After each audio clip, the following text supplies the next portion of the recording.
Welcome into another Tuesday night's evening blend. Ladies and gentlemen, I'm Pop Blender, and with me is the one and only Matthew Madsen, going full screen all the way. Altered Beast in your faces. Yes, I know that figure. I know that figure well, friend. $5 Yes. band, $5 band, $5 band. Yeah, love it, love it, love it. Love some Altered Beast, man. Yeah, that's old school and old school cutscenes too, right? Oh yeah. Classic old school cutscenes. It reminds me. I think we might have talked about this personally, but like Ninja Gaiden, Oh yeah. right? The old school cutscenes telling the story. It's And awesome stuff. yeah, Loved it. no, I absolutely love it. Got messages in coming fast and furious, like, "Hey, are you going? Are you going?" Let's see here. Not even worried about it. Anyway, all right. So welcome in. Show is already in progress. Apologies for Sunday night, but I said it succinctly to someone. I was like, I don't have anything to say. I just didn't have anything to say. Oh, you had plenty to say, but your Steelers were losing, so you had. Well, they weren't even playing Sunday night. They actually played last night. And as upset as some would think that I am about them and their coach stepping down today after 19 years, I am not. Actually, I'm disappointed, not super upset, though. That's I don't handle those things like that post game. I usually handle them during the game is when I get very, very vocal, as most of us do in the heat of the moment. Thank you, Asia, for that reference. Anyway, Clint Jorgensen says, wish they would What's do up? Sega black belt figures. I think it's probably on their list because they are hitting all bet of it those is. classic fight game properties and everything else. So they're cheap little figures, but they're really good cheap little figures. Hey, for $5, man, ain't nothing wrong with that. 3 Star says, guess y'all are going on. Yeah, we'll figure we'd keep you waiting for a minute, right? Anticipation. Everybody else seems to. It seems to be the case. And but no, I don't want to make a habit out of it actually. But if you discussing a few things, as they say, backstage in the green room, as we were getting ready. But yeah, no, that's who I got a text from, and he's like, "So what's the deal?" And it's because of Sunday night. Then Yeah, now he's yeah, like, yeah. "Man, you're not doing anything." It's like, no, that's not true. Not true. You're right. I do have a lot to say about a lot of subjects, but yeah, Sunday I didn't quite have the right format, whatever you want to call it. I just was not quite ready. Okay, that's something I got to check on. Right there. See, the stream is upcoming. We also talked about that as far as the 30-minute, notification and whatever else. I'll look into StreamYard because StreamYard has been doing its thing, right? As you guys all know, for those of you that use it, that's for sure. Ronnie Trickshot says, called it last week. See ya, Steelers. Well, listen. Look, I'm not going to go get into the weeds into that game, but there's a lot to get into that game. This is for Minjoza because Beautiful. he liked my Geyer Wolf werewolf post that I made the other day. So this is the 4-inch version of him, and then he's going to be fighting the Altered Beast werewolf next. I'm going to do something with that. I love it. I need an NCR Ranger and a Brotherhood of Steel in power armor. That's what I need. I've seen a couple, and I'm thinking about getting a couple. Let's see here. Sabir is in the house too. What's going on, Sabir? Good to see you, What's man. Joe. Now, how should we say this, Matthew? What do you think? Should we say Joe and then go a real American hero 42? Or should we say Joe a raw 42? ARAH. Okay, we could do that too. I would like to leave it up to Joe Yeah, as to yeah. let me know what he would prefer Yep. to be called. Menjoza, what's going on, buddy? Good to see you. Turk, Murphy's Toy Solutions. Stew for lunch. You're not wearing black in mourning for your Tomlin. I am wearing a Black Joe Fest t-shirt, if that actually makes a difference, and the black hat.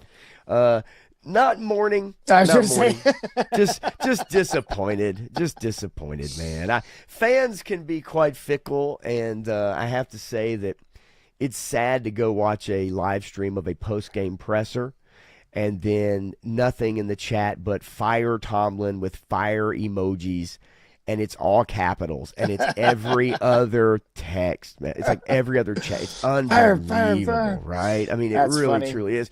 A guy that made the playoffs 13 out of 19 years, won a Super Bowl. But hey, like a lot of folks that stick around a long time, you either decide to head out the door, maybe unwillingly or willingly, or what we'll talk about later, someone who stuck around the door so long that that person's actually getting rewarded for sticking around the door and or hanging around the office, and then will fail their way upward again, possibly. We'll see. Let's see here. Scrolling down quickly. So as they do on Geeks and Gamers, Joe Ara 42. They say that all the time, and I don't think anybody besides Jeremy gets it. I love it. I mean, it's funny though, because for people that wouldn't know, they would not know what in the hell. Yeah, right. Yeah. We could call him the 199. We could just call him the 199. Only we would know that. So, folks, I will tell you, I was watching a show earlier today that many of you watch, Circle of Jerks. I was watching earlier, and I found something they could not. I actually dug up something. I found it. It is on Target.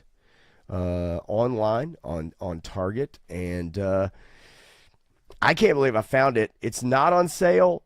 Quantities are limited, extremely limited, but I actually found Dr. Mindbender in the Trouble Bubble.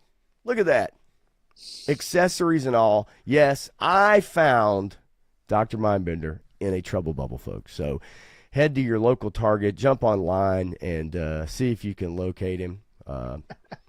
Yeah, it's a really long URL. I'll see if I can copy and paste it for you guys. But yeah, it's pretty. I love the box, and everything about it. Trouble Bubble intentionally misspelled, Matthew. Intentionally.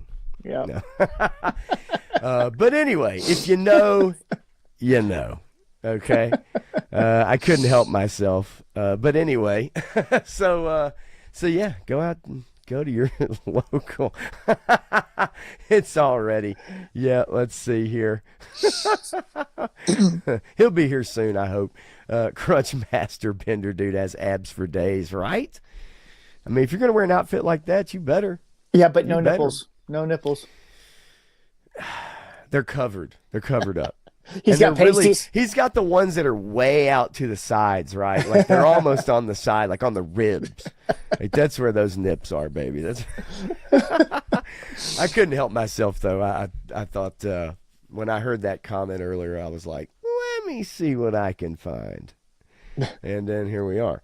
But anyway, maybe we'll show it later for those who didn't get to see it. No, because that was clone Mindbender. That's why he doesn't have them. Ah, yes, yes. Well, and I'd hate to see what like clone 42 looks like. Can you imagine what that clone's missing? Jesus Christ. Joe. No, that's too much to say. Joe Ara 42, Batman stole his nips. There we go. I can't say ARAA. That's way too much. But like I said, you just tell me. You tell me what he said. He put it up there. Ronald. Ronald. No, he said era, like the way you say arrow in the South. Oh shoot. Okay, I missed that. There we go. Like Southern for arrow. That's even better, Joe. Oh my God, Joe Era. I like it. I'll go with that. I'll own it. If you need Cobra Island Roadblock, it is still available on the Target app. Oh, I'm sure it is. I'm sure it is. You might find one in your local dumpster somewhere, actually.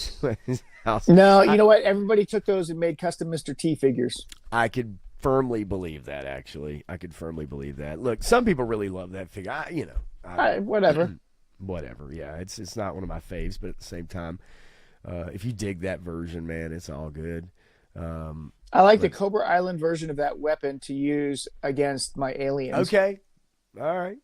There's always a use for something, Yeah. right? There's always a use for something, folks. Like, even if you don't like it, you got it. Like you said, there's always something. You can always use it for something. As long as you got the scale, of course. Love listening to the show that uses AI for everything. Complain about the actual good AI box figures floating around. Yes, I noticed that yes, Circle of Jerks has a large amount of AI throughout. Which, look, used well, can add a lot of fun to a show. Yeah. So I have absolutely. no issues with that. But yeah, that is a funny comment. Shay, Same Time Toys, is here as well.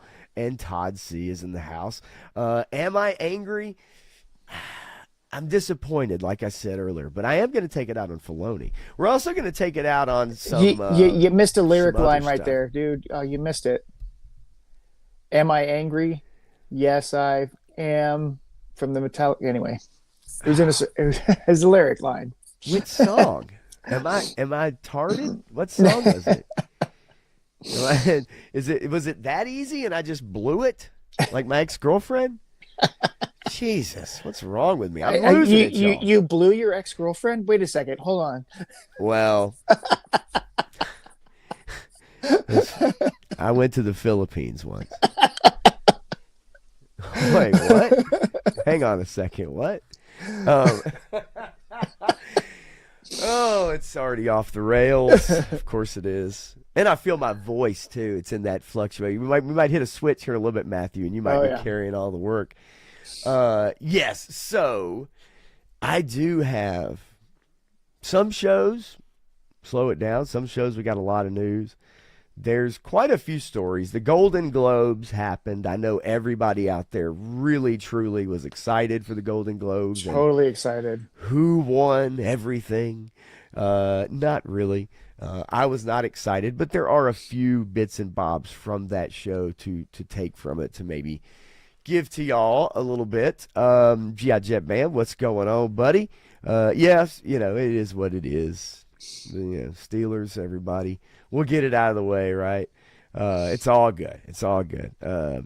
Let's see. Don't talk about that trip to Bangkok. You talking about the trip to Bangkok? Same Time Toys? I've never been to Bangkok before. Matthew, have you been to Bangkok? I have not. I did not get my chance to ride elephants to the temple and find Kali Ma and Molamar and Mola Ram. Yeah, love it. Bobby I know. Wolf I know too. that was Bangkok Palace. Yeah, not to be confused with Bangkok. Right. Yeah. Palace. Okay. Not Sorry. to be confused. I can't wait to get the AI shorts produced by this. Hopefully it's got Bangkok in it. Bobby Wold says the only way I'll watch the Golden Globes if Ricky Gervais is hosting again. I do have a story about Ricky Gervais and Wanda this year's Sykes? Golden Globes. And How Wanda did Sykes? you know? How did you know? Steve for lunch is eating good tonight.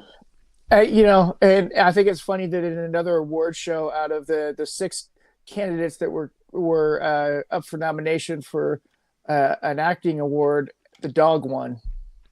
Oh yes, yeah. You sent me that too. Everybody's upset that the dog won. Why would they be upset that a dog won? Doesn't everybody love dogs? I mean, come on. Obviously, that's why the dog won. Hello. Obviously not people in Hollywood, mind you. But dogs aren't people. Wait, what? You know that the people in Hollywood, if they were given the choice to eat the dog and win an award or not eat the dog and lose, what choice do you think they would make? I think we all know the answer there. Whichever one got them more publicity. Yeah, well, that's true. Win or lose, especially a Golden Globe for that matter. Jesus. And you are right, Bobby, about Wanda. Yeah, I've got that saved. Yeah. It was interesting. I didn't watch it, but I read a whole bunch about all the BS. Yeah, Sydney on TV, that's the only Globes I want to watch, to be honest with you. And they are golden.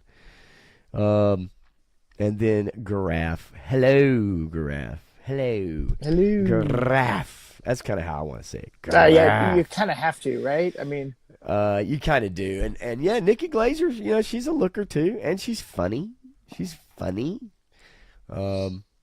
That's guy's only chance to land like a hot chick is to be funny, right? If you're not Tom Brady. Unfortunately, it has not worked for me, but I will give you guys an update when it does. Well, I mean, maybe because you're not that funny, but. Well, funny in my own mind. Everybody laughed at you when you said you wanted to become a comedian. Then when you became a comedian, nobody laughed. You're not laughing. No now. respect. No respect.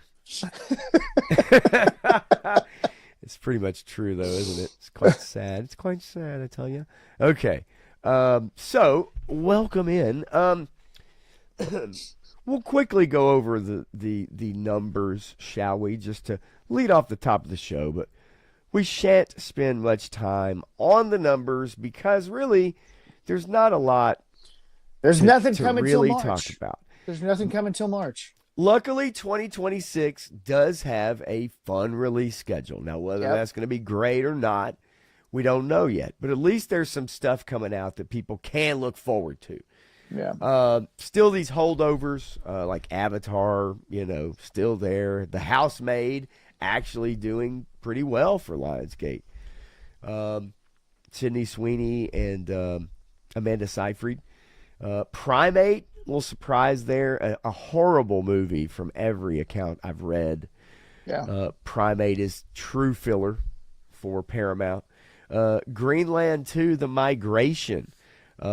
Is that all the people leaving Greenland when Donald Trump buys it, or is it all the people that are moving to Greenland when Donald Trump buys it? Yeah, I mean, which way are we going with this one? I'm not sure. I'll tell you where I'm going, away from it. Zootopia 2 is pulling up the 5th place spot.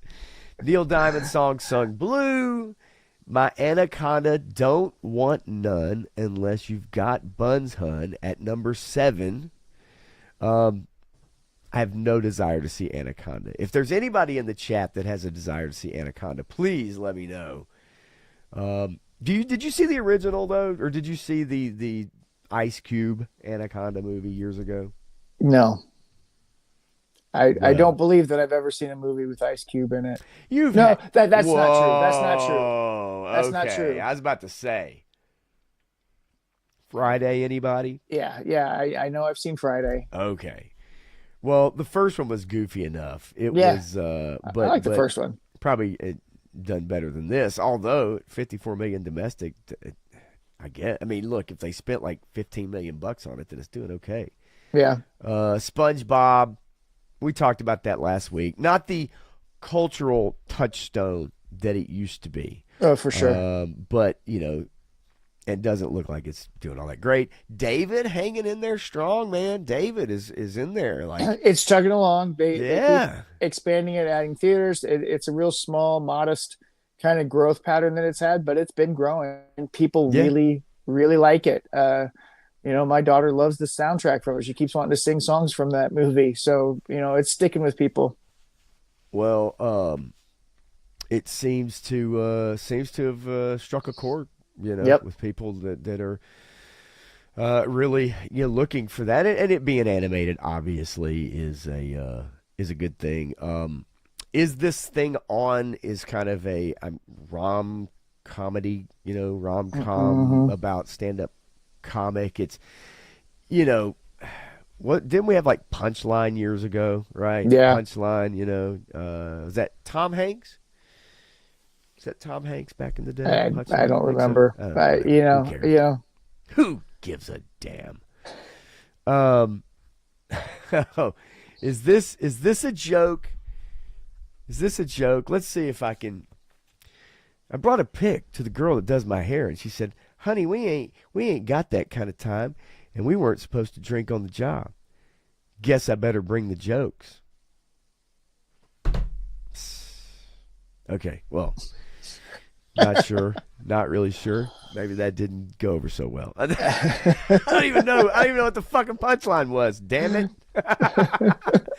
Oh, well, I gave it my best shot, and that shot was not good enough, was it?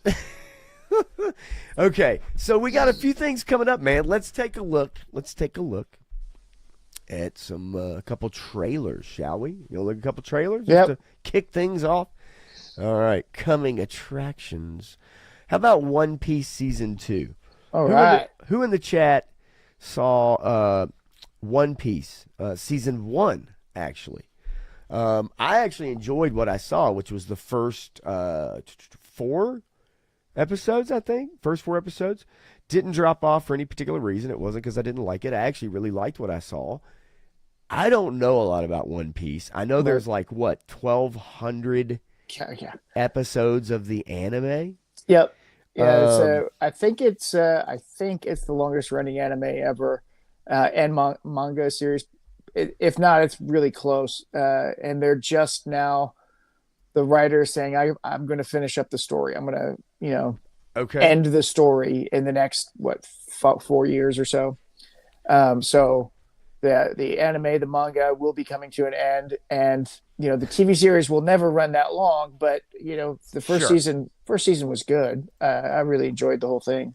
Yeah, I actually really liked what I saw, and at first there were a couple characters that show up, and I'm like, oh God, here we go.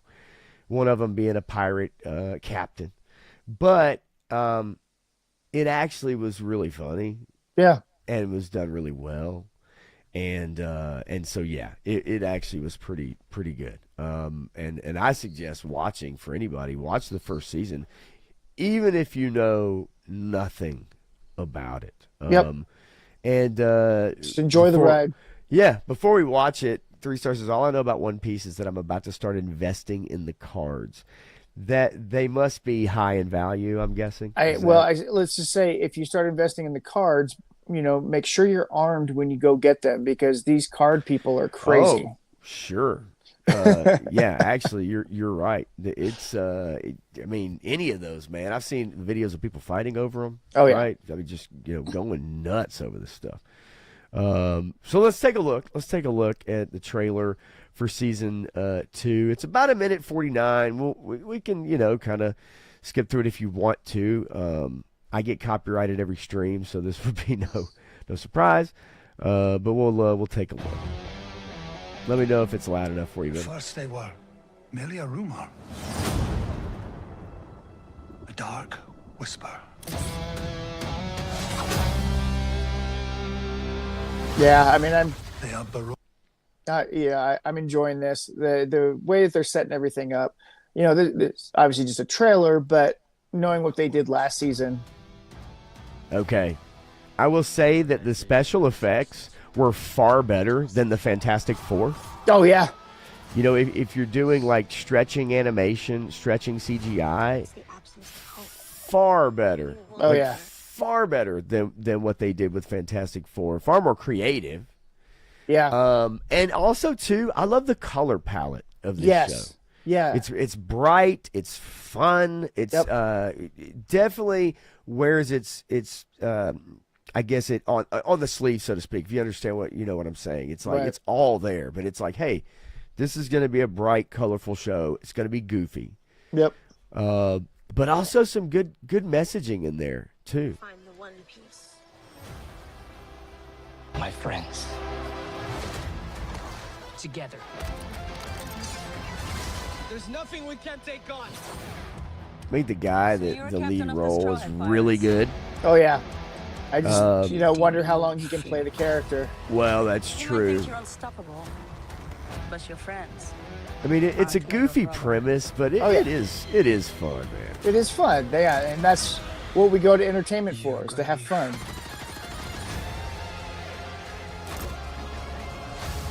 I love the colorful outfit changes. These guys are unstoppable. The villains are also fun. Like this, that's crazy.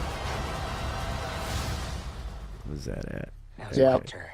Yeah, so because I want to go back to that for a second, because I don't know if we've ever actually seen someone with hair. I gotta pull this back up. Although, hello. Okay. I mean, come on, man. Now that's pretty win. cool. That's pretty freaking cool, though. Like, I love the goofiness of that. Yeah. Right? What's up, Jay Seaborn 72? What's up, Konnichiwa to you, biatch? Good to see you, buddy. Yeah, super pumped for One Piece. I figured you would be, you especially knowing you. Yeah, but this is wild. Yeah, but I do love this. So yeah, I can't wait. I need to finish season 1, and then get ready for season 2. And let's see here. Let me bounce this back down because I believe release date. I was hoping it would give me a release date because I know that Night of the Seven Kingdoms. Okay, March 10th. Okay, March 10th is the release date. I know Night of the Seven Kingdoms is January 18th. We're going to take a look at that in a second. That's coming up quickly. Let's see. Which season will the boobs triple in size like they did in the anime? Hopefully this season. I think we're a little ways away from that happening. Damn. Well, how you going to crush my freaking hopes and dreams, Matthew? Hey, you know what? If they fully invest in playing anime characters, I mean, we might see those changes sooner. Matthew's a realist. I get it. Damn. You got to have that anime money. I mean, can't get away from it. I'll tell you one thing also too about StreamYard that'll piss you off is their bit rate when it comes to trying to show a trailer is just brutal. Yeah. I mean, absolutely brutal. But we're going to get through it together, friends. We're going to get through it together. All right. Night of the Seven Kingdoms, January 18th. If you like Game of Thrones, you're probably going to be down for this. Hold on one second. Absolutely. Clint, you've never heard of which? You've never heard of One Piece or Knights of the Seven Kingdoms? I'm guessing One Piece. Probably, yeah. It's like I said, it's the longest running anime and manga series in Japan, or one of the ones. It's got, like you said, 1,200 episodes in the anime series, and they started doing it live action a couple years ago. All of them, Night of the Seven Kingdoms too. Yeah. So One Piece. Look, a lot of the anime have been around a long time, or they've run for an extremely long time. And to try to jump in and get acquainted with something could be like a very daunting task. Yes. Yeah. I think if you just want to put your toe in the water, season 1 of One Piece, I think, is a great way to just kind of get in and just see what it's all about. It's on Netflix, which I think everybody has. And it's just a great way to get in, get your feet wet, and then from there, if you want to dive in, head first after that or whatever, then by all means. But just know that with One Piece, you do have a lot. Yeah, there's a lot of stuff. But, and now, Knights of the Seven Kingdom is a prequel to Game of Thrones or The Song of Ice and Fire. It's also a series that George R.R. Martin hasn't finished yet, but he does have 3 books, and those 3 books tell a cohesive story about this character, and he could end it there. He claims to be writing more, but it takes him 12 years to write a sequel to a book that has already been put on TV, and so I don't know what's going on with any of his stuff that he's doing, but the Dunk and Egg stories can be wrapped up, and we kind of know where it ends up anyway, but it's actually a fun story of heroic adventure in the world of A Song of Ice and Fire, which is unusual because he hates that, but he did write this, and it's kind of a hopeful, fun adventure.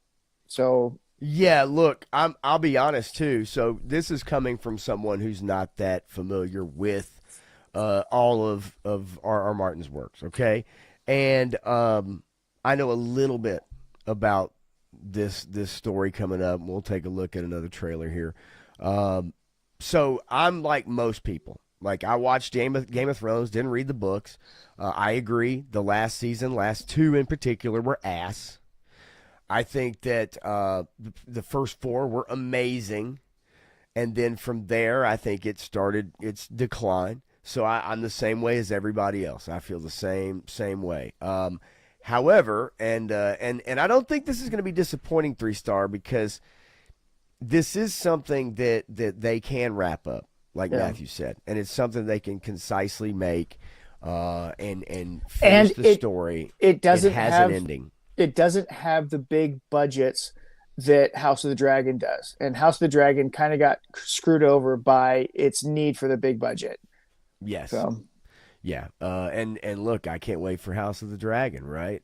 Yeah, I agree, Dreadnought. The last quarter of it was definitely disappointing. Absolutely. And I think everybody's in agreement with that. And James wants to add that, the writer of the manga was directly involved with One Piece. So it's the quality thing. It's what they didn't do with Cowboy Bebop, if I remember correctly, right? Yeah, Cowboy Bebop live action was such a travesty. It just doesn't make any sense what they did.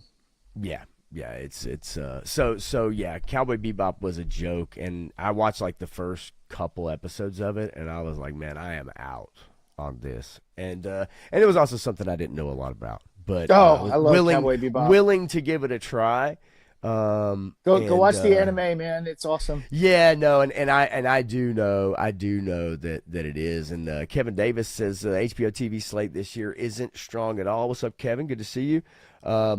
It can't be strong. They're trying to sell it. So yeah, that's the sad part about it, right? I mean, so if it does actually sale goes through, we have no idea what will actually be finished or not. Can you imagine everything that's in flux when these acquisitions are trying to take place, and you're trying to plan out your calendar, and production and everything? I can't even imagine what a nightmare. How many movies that they've already scrapped and said these will never see the light of day, so we can get the tax money for it, and then all of a sudden one of those Looney Tunes movies is actually coming out. So there's still potential that Batgirl movie could come out at some point. Right. Wow.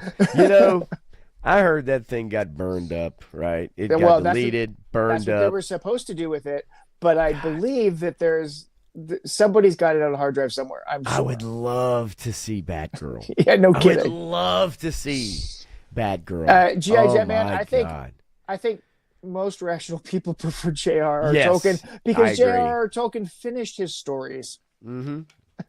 No, I agree, and a lot more meaningful and more hopeful also, where Martin is definitely more of a cynical. I mean, he's a cynical nihilist. So the One Piece writer made them do reshoots, right? I love that. Netflix awesome. Definitely too much pandering. I can't argue with that. I'd say most all of them way too much pandering. But hopefully we're getting away from it, but maybe that's a conversation for another day.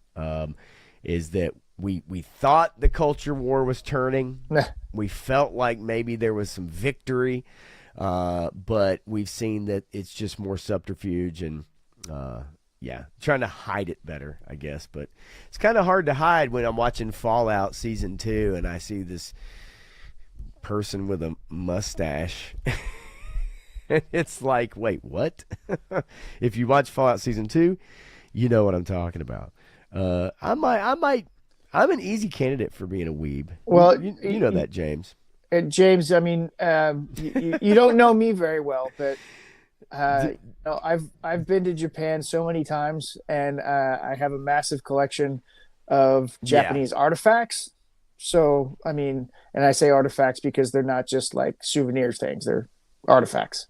Yes, Matthew far more qualified than myself. Okay, let's take a look at Night of the Seven Kingdoms, and I'm telling you, I would recommend this show. We're definitely going to watch it and talk about it. So let's take a look.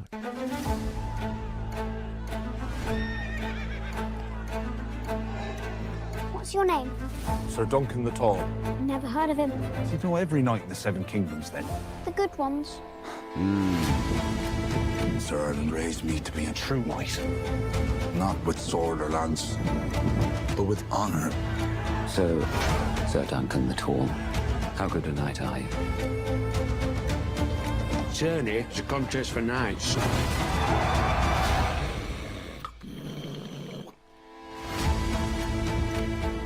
Maybe the gods figure this is what I deserve. I need to fight honorably. Arion would like your head. Sometimes I think I buried my courage alongside the old man. And so, I ask you again, how good a knight are you? We'll see. So be brave. Be just. Be tall.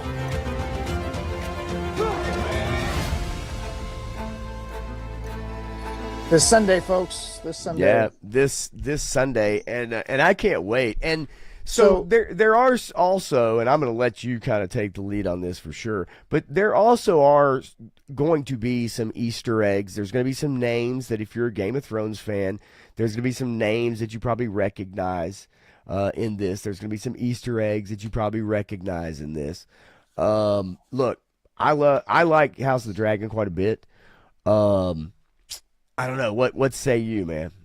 Well, it looks good. I'm actually kind of excited because, again, it is a hopeful adventure story that has good storytelling in it, and it's the storytelling. It's the hero's journey, right? So, Sir Duncan the Tall, if you are into the lore at all, Sir Duncan the Tall is an ancestor of Brienne of Tarth, and then his squire, the bald boy there, is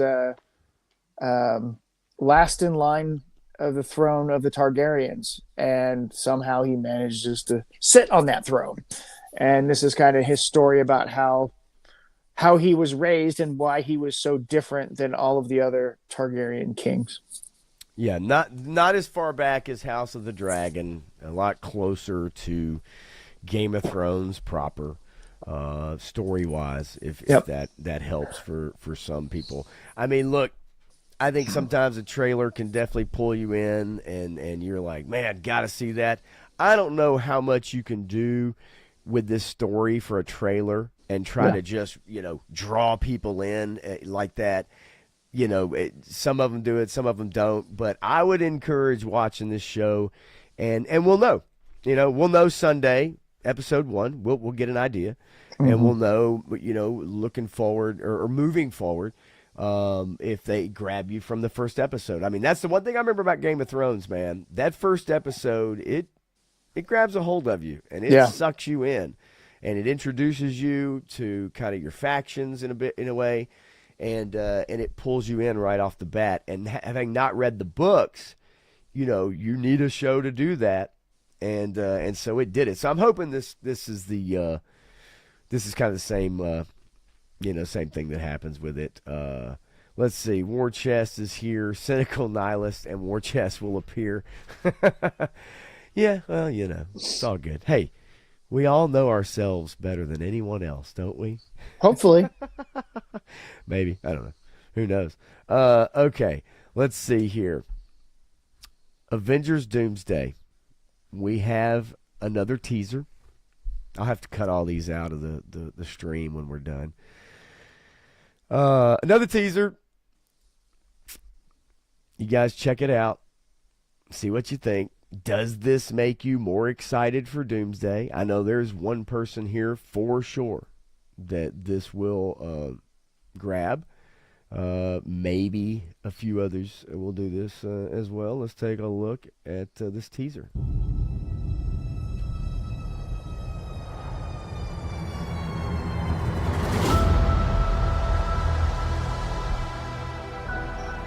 I've lost everyone that matters to me.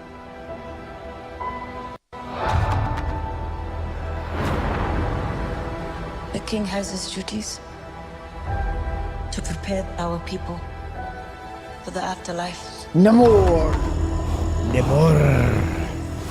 I have mine. King M'Baku. Hold on, pause it for a second. Yep. King M'Baku. Okay. So that implies that Shuri was going to take the throne as the Black Panther, but had to fight him, and he beat the crap out of her and won the throne. Is that the way it went down? Do you think That's the way it was supposed to go down? that's the way it went down, Matthew? Well, that's the way it's supposed to go down, according to the laws that were put in place as we know them.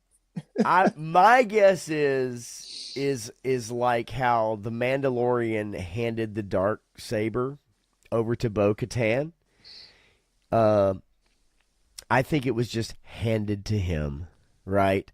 You know, there's no violence against women in Marvel, right? Not anymore, anyway.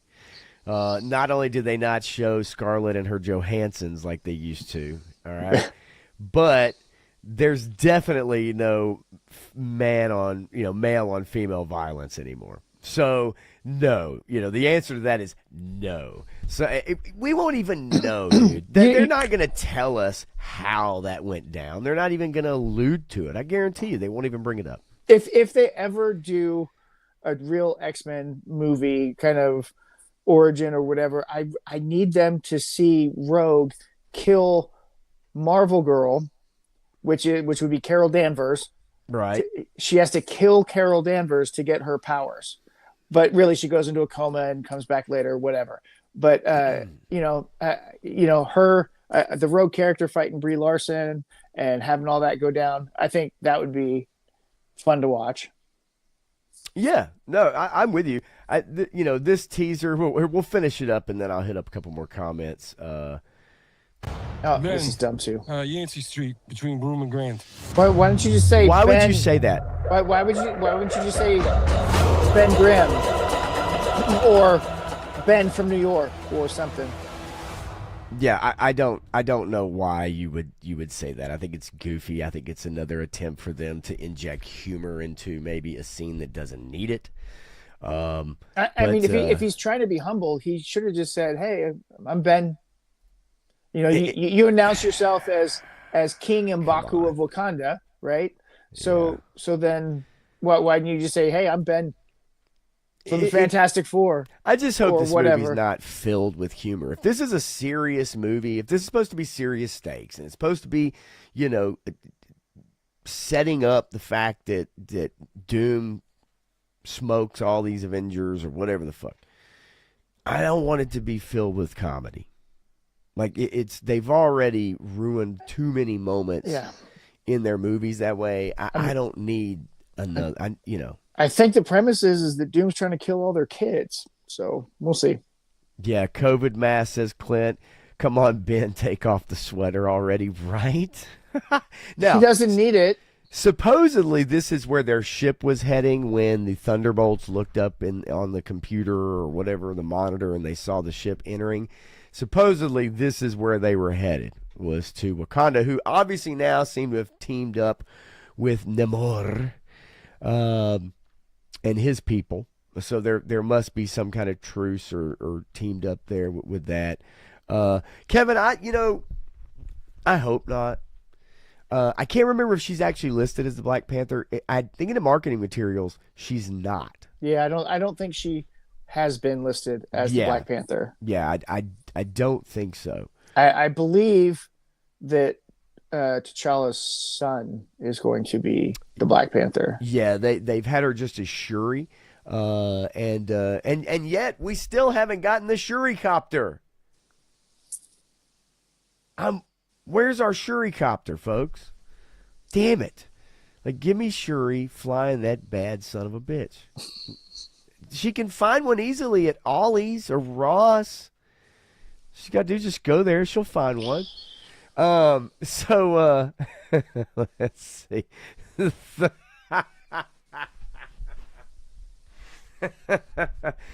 Yeah, I don't know who this is. Do you know who this is? This Cluckster? I don't know. That looks horrible, by the way.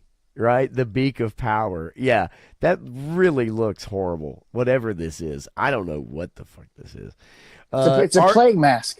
Are they going to course correct to please fans? Are they going to go all in with the black actors getting I doubt it right now. So I don't think the Russos would have come back unless they were going to go back to form, right? I hope so. I mean, maybe it was a lot of money, but I really do think that they want to make a good film. Obviously, everybody wants to make a good film, but I think that they understand what constitutes a good film. And I think that they're trying to make that, because they pushed back hard against Disney in Endgame. And, Disney kind of put their foot down and said, you have to do X, Y, Z, forced them into a situation. And so they kind of did it as half-assed as they could just to put it in there. And it shows. And it does kind of take away from the rest of the movie, but whatever. I think that they probably have a little bit more control because they left and said they would never work with Marvel again. Right. And now here they are. So, I'm hopeful, but hope isn't a strategy. So we'll see. I am too. And we've said it, like I do. I hope that they do course correct. I hope that they do actually, turn it around. Will it be as popular as before? No, I don't think so. It can't be. Yeah.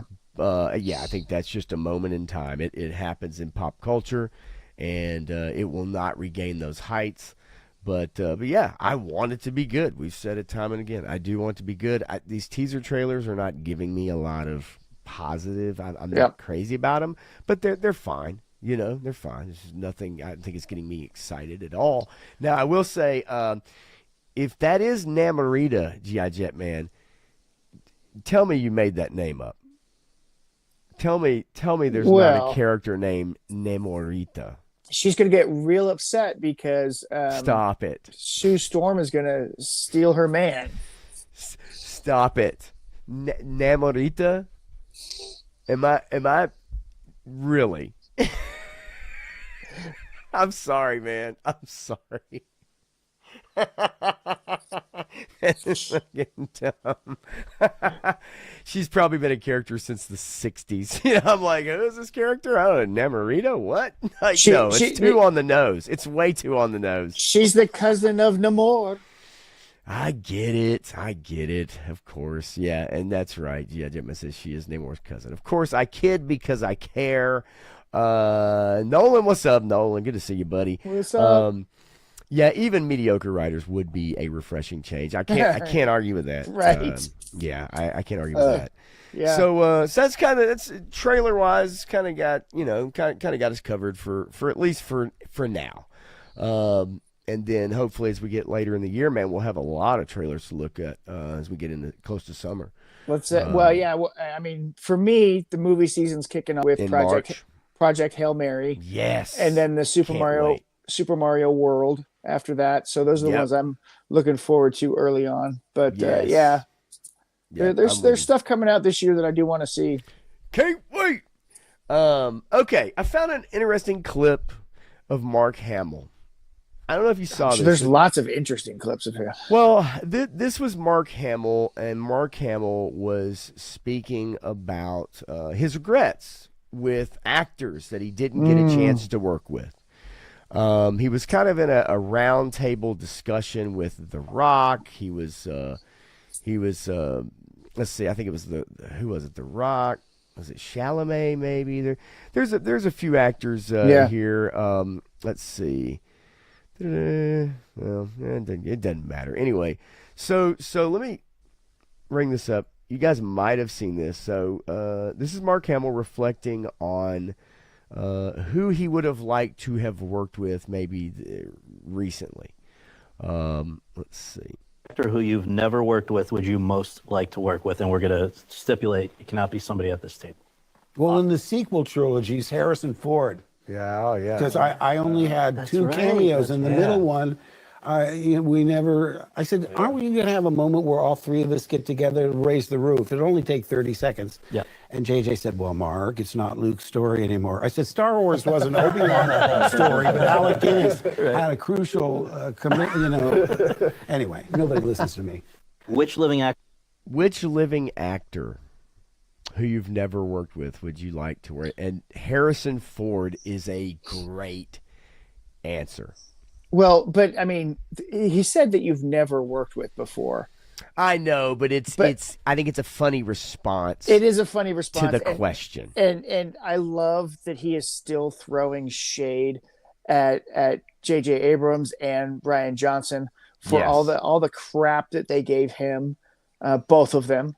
I don't think he can act, and then we're just gonna piss all over his whole story. Which living actor? All right, look, I want to play it again, just because and turn it up, because I think it's extremely telling, because you're right, he continues to throw shade, but I love this. Which living actor who you've never worked with would you most like to work with? And we're going to stipulate it cannot be somebody at this table. Well, in the sequel trilogies, Harrison Ford. Yeah, oh yeah. Because I only had 2 cameos, and the middle one, we never. I said, aren't we going to have a moment where all 3 of us get together to raise the roof? It'll only take 30 seconds. Yeah. And JJ said, well, Mark, it's not Luke's story anymore. I said, Star Wars was an Obi-Wan story, but Alec Guinness had a crucial commitment, Anyway, nobody listens to me. Now, I can understand nobody listening to Mark Hamill nowadays on Twitter or X and Instagram. Okay, I get it. But he's exactly right here. Like, yeah, it still is a travesty that they did not give them the opportunity to hand that sequel trilogy off, that they couldn't bring the 3 of them together on screen at the same time. One more time. Doesn't make sense. One more time. That's all you had to do. It really, truly boggles the mind. And I believed JJ has said this, is that his 2 biggest mistakes were that and having Leia go to Rey and not to Chewie after Han's death. Right. I mean, that's just stupid. I think if any one of us, anybody in the chat, if you were brought on as a writer to that project, that would be one of the first things that you would think of, right? Like, if we're going to do this and we've got 3 movies to do it, then let's start with the older heroes. Let's incorporate the younger ones. Let's pass it off, maybe one by one, a little bit at a time, whatever. Han Solo can still die, but the fact that they weren't able to get all 3 of them on screen, and early on there was was it Michael Arndt that was writing the original script, I think, for Force Awakens, and they got rid of him because it had too much Luke Skywalker in it. Yeah. And they actually fired him. And so it shows you that, like, whether it was purposeful to not have Luke overshadow the film, it's fucking Luke Skywalker. No one gives a shit about the new characters you brought in. Unless you have that meaningful transition moment where you show that there's love and reverence for what came before and that they pass the torch to the next group of people. You have to have that warm connection and send off. If it's cold, if it's like, oh, we're just better than you because we're the new young people, well, guess what? That comes from a very narrow-minded point of view, because we all know that young people are stupid. They may have good ideas, but they're inexperienced, right? And so they make mistakes, and that's why they need mentorship, why they need guidance. And if you don't have them guided by the people that we all loved and grew up with, who's going to do it? Because it's not going to resonate the same if it's somebody else, or if it's just they're the best at everything from day one. Some would tell you that the decision was justified because the movie made $2 billion and yada, yada, yada. Of course, we saw the declining returns in subsequent of the sequel trilogy. But some would argue that, oh, no, it was a good decision. Well, no, it's because that first movie, everybody was waiting for Star Wars. Yeah, they were going to show up regardless. Well, and so this is the other thing that corporations can't let happen. They can't let anticipation build up like that, right? I mean, we had waited decades for another, almost 2, over a decade for the next movie, right? And so we're everybody's like, okay, the next Star Wars, and we remember the greatness of what we saw before, and we have a whole new generation that grew up with a different set of movies that were amazing in their own right. To some people, liked them better than others. Not so much me, but people like those prequel movies. And then you have all this built up, but now that the corporate owns it, they're like, okay, what is this property making for us right now? We need it to make money right now. what's the next thing that's coming out so we can make money off of it. And then you keep throwing out this commodity of things, and it just waters it down. And so the writing gets terrible. You run through it too quickly, and the stories are awful. The acting isn't good. You just trying to crank stuff out to crank it out, and you get a lot of nothing. And then you get more and more people dropping off, saying, "Oh, I don't care about the next Star Wars because we've just been lambasted with all of this stuff, and I don't care anymore." Yeah, well, I think that's where we're at, and we'll kind of get into that in a little bit about the savior possibly of Star Wars, but yeah, I agree. I mean, it's at an all-time low, and it's because of those decisions, and then obviously Disney Plus didn't help with some of the shows. I wanted to respond to this. So Kevin Davis is saying, feel bad for Anthony Mackie. We're talking about kind of bouncing back to Marvel for a second. Feeling bad for Anthony Mackie. Folks were never going to accept Black Captain America. Good writing wouldn't change anything at all. I think the reason why they didn't really want to accept Captain America was not necessarily because he was black. It's because they didn't set that up at all in any of the movies. Right. And so when he gives the shield to Sam, it's like completely not set up. It's out of left field. It only made sense, and as they set it up through the films, to give it to Bucky, especially everything they had been through.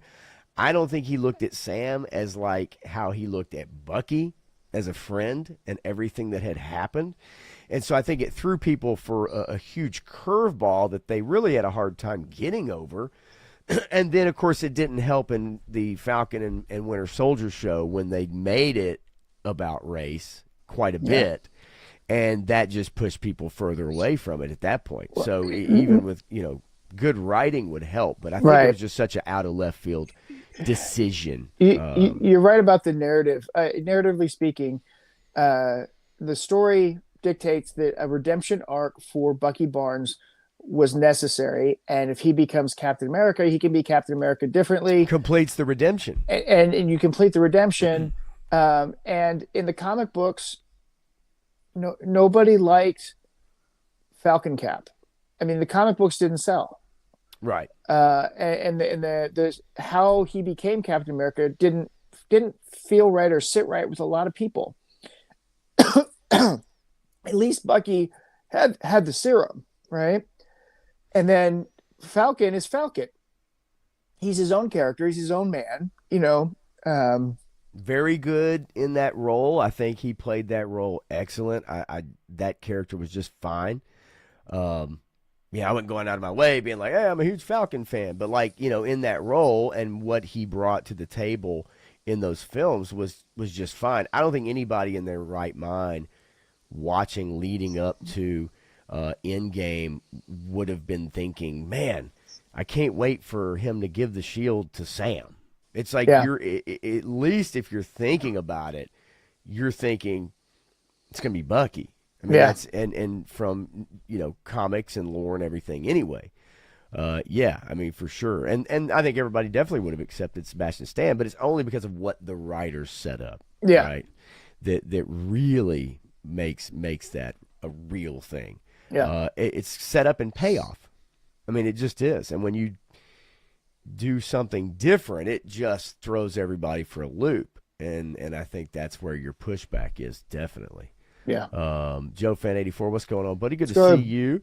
The new guy is Falcon. It's like, to me, that's also not Falcon.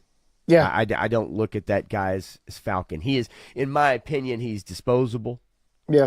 He doesn't bring anything to the table. And that's why I think it was just, a misstep in more than one way for that decision for sure. The Rock should play John Lennon.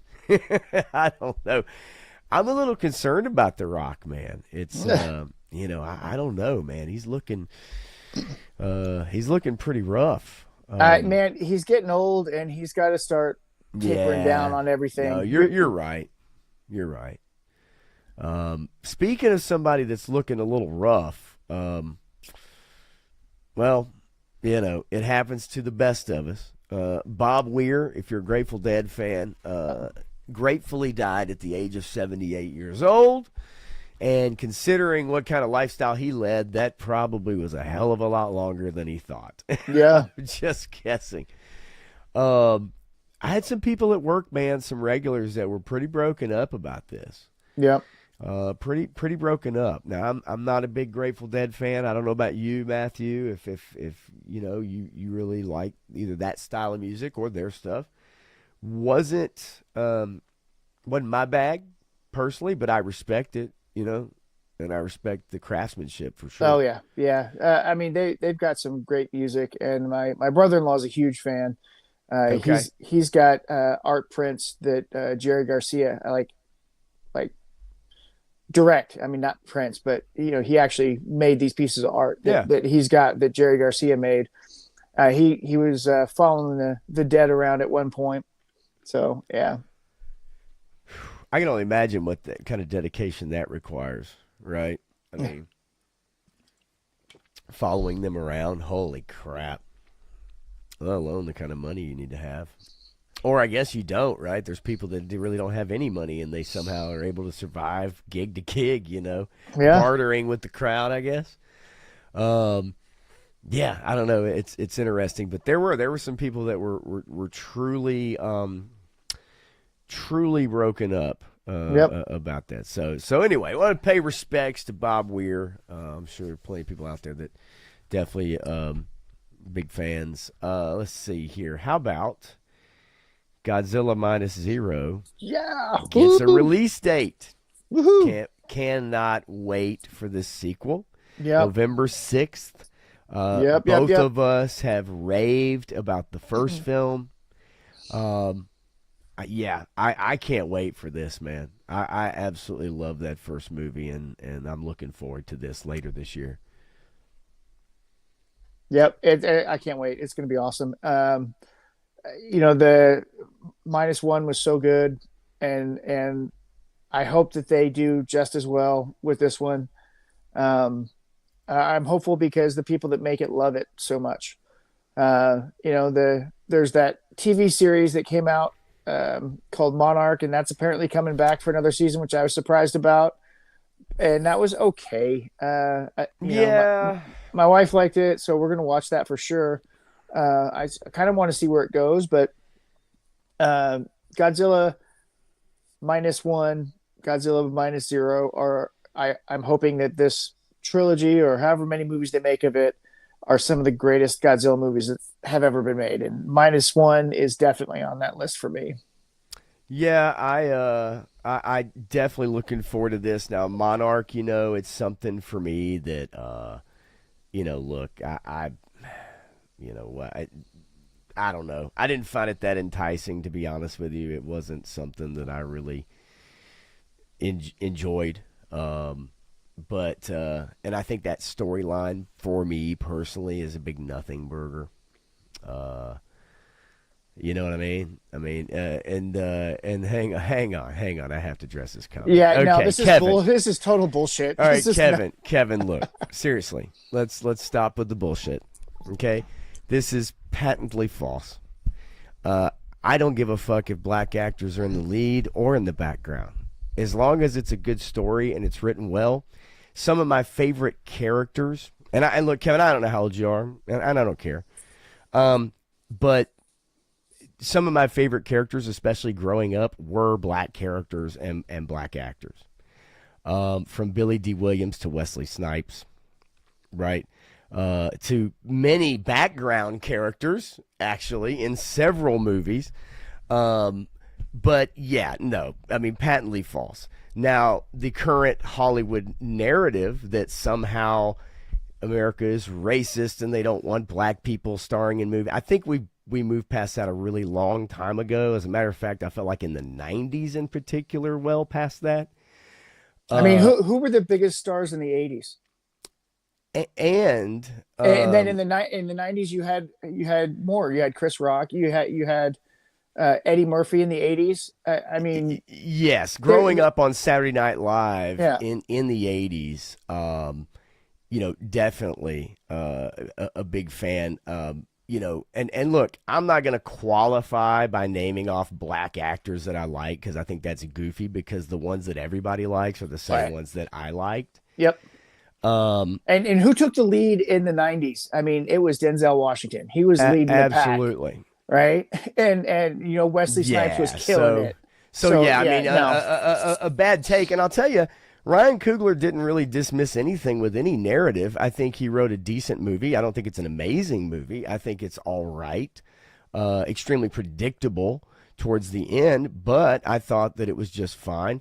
But patently false. And I think that look, you'll hear me if you visit enough. You will hear me make a lot of statements about Hollywood and a lot of the agendas they push. And I think the proof is in the pudding. But I can't agree with you there. I don't think me not liking Sam Wilson as Captain America is objectively indicative of like an overall narrative of not wanting black actors to be lead. Those two things are so not connected. It's not even funny. Not even close. There's nothing there to connect them. Go back and look at the comic book numbers and the sales numbers and realize the truth about those numbers, about how many of those books ended up in the garbage because comic book shops were forced to buy them by Disney. And you realize that they were not written well. And when the movie writers can't write it well and the comic book writers can't write it well, maybe it's not a great idea. Maybe there's other ways to do it. And there's been plenty of characters that have been written well that are super mainstream that people thoroughly enjoy. But that's what I said. I mean, I'm not going to qualify by listing. All right, Justice for Barb. I have black friends. So Justice for Barb, this is what I wanted to show. This is the actress who portrayed Barb in the season 1 of Stranger Things. And this is her at whatever con this is. I'm not quite sure. But as you can see, we never did get justice for Barb. And there's still no justice for Shannon Purser. I mean, I hate seeing this. And look, this could have been taken the first 5 minutes of the con. This could have been taken at closing time, right? How many people are lining up for Barb's autograph? Look, I don't know the numbers.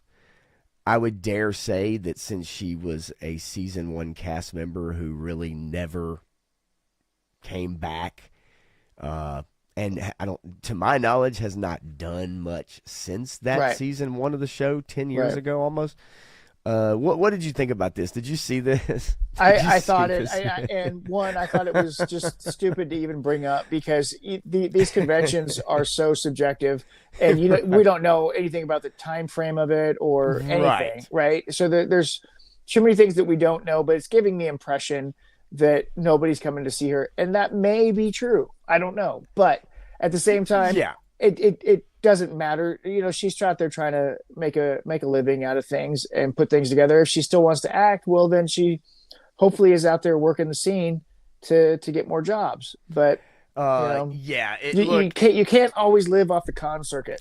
And Graf, maybe she'll end up in the Monarch series. Maybe and get killed by a kaiju, and then we've got to go through this whole thing again. Oh no. Because everybody's going to forget about her. Say it ain't so, Matthew. Stop it. Quit writing the show for them. Stop it. Quit writing the fucking show for them. Jesus Christ. Okay. So speaking of writing a show, and speaking of Stranger Things, I found this on Deadline.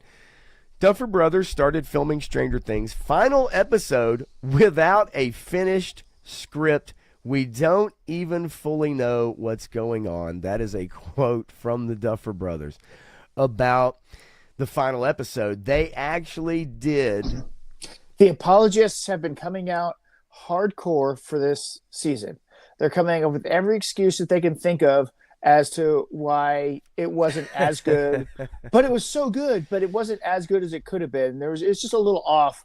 And when people say it sucked, they're like, well, no, it's really good. I'm like, no, It wasn't. So there is a documentary on Netflix. It's the making of. It's called The Making of Stranger Things 5: One Last Adventure. And they admitted to not having a final script ready, even as they started filming the series finale. Quote, "It's not like we don't know what the ending is. It's all plotted out." Matt Duffer says in the doc, "I have to write it, and we're just low on time." Now, I'm not saying that a pressure cooker doesn't provide greatness. I'm not saying a pressure cooker doesn't provide satisfactory results. What I am saying, though, is if you're low on time, you're shooting the finale, and you haven't written it yet at all, no wonder the dialogue in that last episode was shit. Yeah. Oh, my God. So bad. I can't believe. Dude, we've seen them doing interviews post the show and giving answers to questions that are not great answers. We kind of forgot about. One of them even was like, "Well, I've had the flu. I probably shouldn't have done those Q&As. I haven't been feeling good since the end of the show. Like, it's been nothing but like an excuse trip." Yep. And then we get a documentary, and this is actually in the documentary. I can't believe they put this in there. I can't believe it. Like, I truly. Hey, you know what? Pull back the curtain. Let's see behind the scenes. Let you know, these guys really didn't know what they were doing. You know, right. The whole premise for the first season, they borrowed allegedly from other people, and then you realize that season 2 is a rehash. I mean, it's just a rejubbled rehash. Season 3 was terrible. It had some nostalgic stuff in it, but it was terrible. The 4th season had some decent stuff in it, and then the 5th season kind of crapped the bed. Yes, it is. I mean, look, I think you and I both agree on kind of how that all played out. But yeah, I am actually shocked at just the level of, I guess, truthfulness. Yeah. You know, of actually literally putting this in a documentary. Now, my question is, do you think that their Paramount contract will amount to nothing like J.J. Abrams' contract did when he left to go do his thing? Or no. Dan and Dave's contracts that managed to do nothing. I don't. No, I don't think they're going to get rewarded. As a matter of fact, I think the days of those deals somewhat, I think, are maybe over, at least for now. Yeah. Because the people who got those huge deals, like JJ and I meant Dan and Dave. No, I know Dan and Dave. Yeah. I'm just saying, like, other people that have gotten these huge deals to go and make content for other companies have actually not. They have not produced anything. Well, the love fest with Jar Jar Abrams has ended, and everybody sees right through him now, and they don't want him anymore because they see what kind of damage he's done to all these properties. Right. Absolutely. I think I don't think they're going to get this huge deal by any means. I firmly believe that. I think people have kind of seen right through that. Now, you know, we'll see if they actually put anything out first and foremost. That's for sure. So I came across this. I wanted to ask you about this because I came across this article, and Zoe Saldana becomes the highest grossing actor of all time with Avatar, Fire and Ash. If I, to the chat also, to anybody, if I threw it out and I said, hey, can you name the top 10 highest grossing actors of all time? No. You might put out a Harrison Ford. You might put out a Tom Hanks, I think at one time, a Tom Cruise even. It's funny. I would never put Tom Cruise out there because he's never been a box office smash guy. Top Gun 2 is probably the highest grossing movie that he's ever made. I guess in my maybe mind a too, Mission Impossible, but and there's some people who maybe have done so many films, right? And so it's interesting because as I actually look at the list, At one time, it was Robert Downey Jr. When at the height of Marvel, I think he was the highest paid actor. As I look at the list currently, you basically it's a Marvel free for all, right? Like Clint says, I would put all the Avengers actors. Now, what's interesting about this list is, let's say pre-Avengers. Yeah. It probably had a pantheon of some of the best actors we've had of our time. Yep. Right?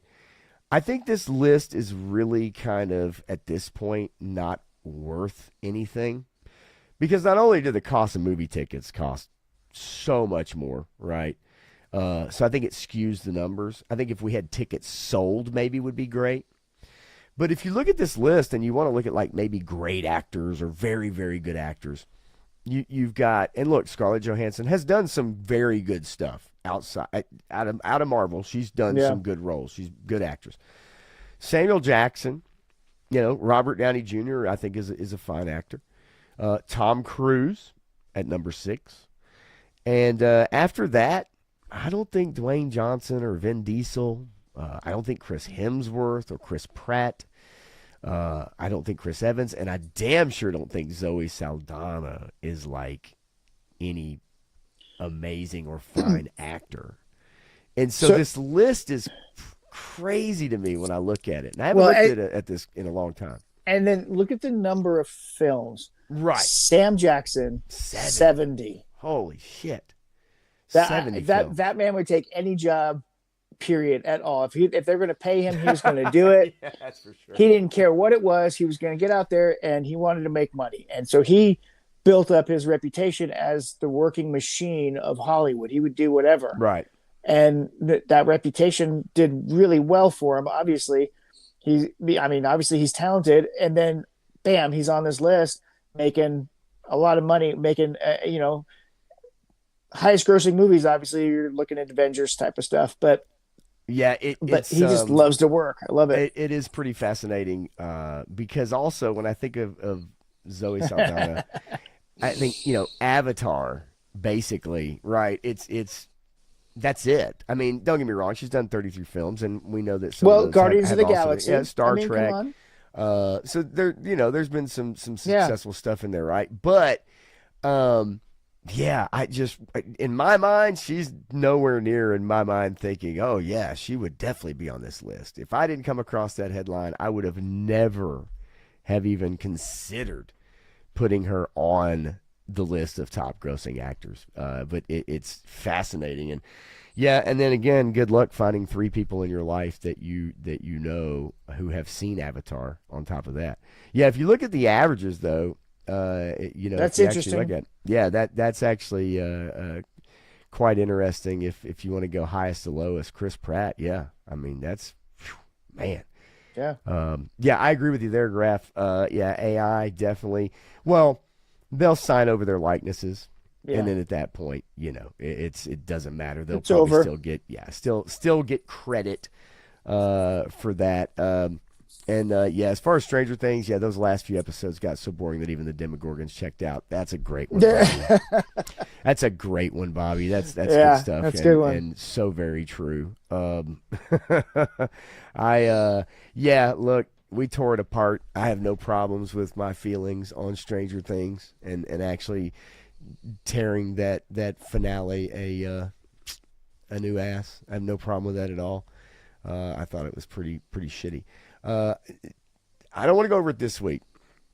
Next week, I do want to show some screenshots from Starfleet Academy. Oh even boy, though I am not a big Star Trek person at all. But man, that show looks like just pure. It's yeah. I mean they forget their own lore. They forget their own history. They forget science and physics in all of these Kurtzman shows. It's absolutely ridiculous. They stopped needing glasses. They replicated new eyes for Geordie LaForge. Why are you wearing glasses?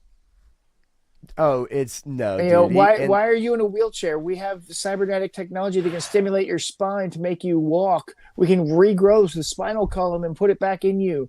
Why are you in a wheelchair? Why are you fat and eating your comm badge? I mean, come on. It's It's no longer about the best and the brightest in Starfleet. It's about something else, and it's not to boldly go where no one has gone before. Yeah, no, it's pretty rough, and no, I don't want to review the show. I damn sure don't want to. I damn sure don't want to subject myself to watching that shit. Even the Klingon, like, what have they done to Klingons? It's pretty sad, actually, at this point. There is a little bit of comic news, and I found this interesting too. You saw the Greatest American Hero comic? Believe it or not. Yeah. Boom. For those of you that might have got that. All right. 3 of the greatest comics of all time, according to Comic Book Resources, are turning 40 in 2026. If you don't know these images, which I assume most of you do, can you believe that it's 40 years for the Frank Miller Born Again Daredevil comic? Yep. That it's 40 years for The Watchmen, and it's 40 years for The Dark Knight Returns. 40 years, dude. Yep. That it's been since these comics came out. Do we have anything? Now, I know you're not the biggest fan of the deconstruction with The Watchmen. Now, I do enjoy The Watchmen as a graphic novel. Yeah, but you just have to understand that it's the end of an era when you start deconstructing things, right? I mean, this was the end, because The Dark Knight Returns is deconstruction also. Yes. So yeah, that's the thing about all 3 of these comics that I find interesting is they're all pretty dark. Yep. Tales, right? I just can't believe it. It's like, shit, 40 years. And mind you, I was 10 when these came out, roughly, okay? Maybe even 9 at the time. Definitely remember reading The Dark Knight. Oh, yeah. I did not read The Watchmen at that time. I did not even know anything about it at that age. And then Daredevil Born Again, because I was not a huge Daredevil fan, even though I do have some Daredevil and Daredevil versus Punisher that's comics and stuff. Yeah. He still was not my go-to, right? Yeah. You know what I mean? Okay, look, Kevin, look, man, this is a fucking pop culture live stream. It's not CNN. It's not MSNBC. It's not Fox fucking News. If you want that shit, go some fucking where else. If you want to talk comics, you want to talk pop culture, you want to talk fucking games, video games and shit like that, that's fine. Otherwise, I'm going to kick you the fuck out of here. And I'm not one to ban people, but you chime in every fucking once in a while with this bullshit. I'm tired of this bullshit. So you can take that shit some the fuck where else, okay? If in fact you are a real person, I don't fucking know. But I really don't feel like looking at it while we're talking about fucking comic books and shit like this. So either take the shit somewhere else, you quit talking the shit, or I'm going to have Matthew kick your ass out. Okay? Are we straight? If we're not, let me know. Because I don't mind you coming in. And I don't like banning people. But that's not what the fuck we're talking about tonight. So let's just get that shit straight, Kevin, okay? I liked you first. You came in, and you started getting on this fucking kick about centers and all this bullshit we ain't fucking talking about. Now, we're not talking about police killings and all that bullshit, okay? So take that shit somewhere else. Or come to our fucking stream on a Sunday night, maybe, if you want to talk about it. I'll talk about it with you on a Sunday night. Not here, okay? So figure it the fuck out.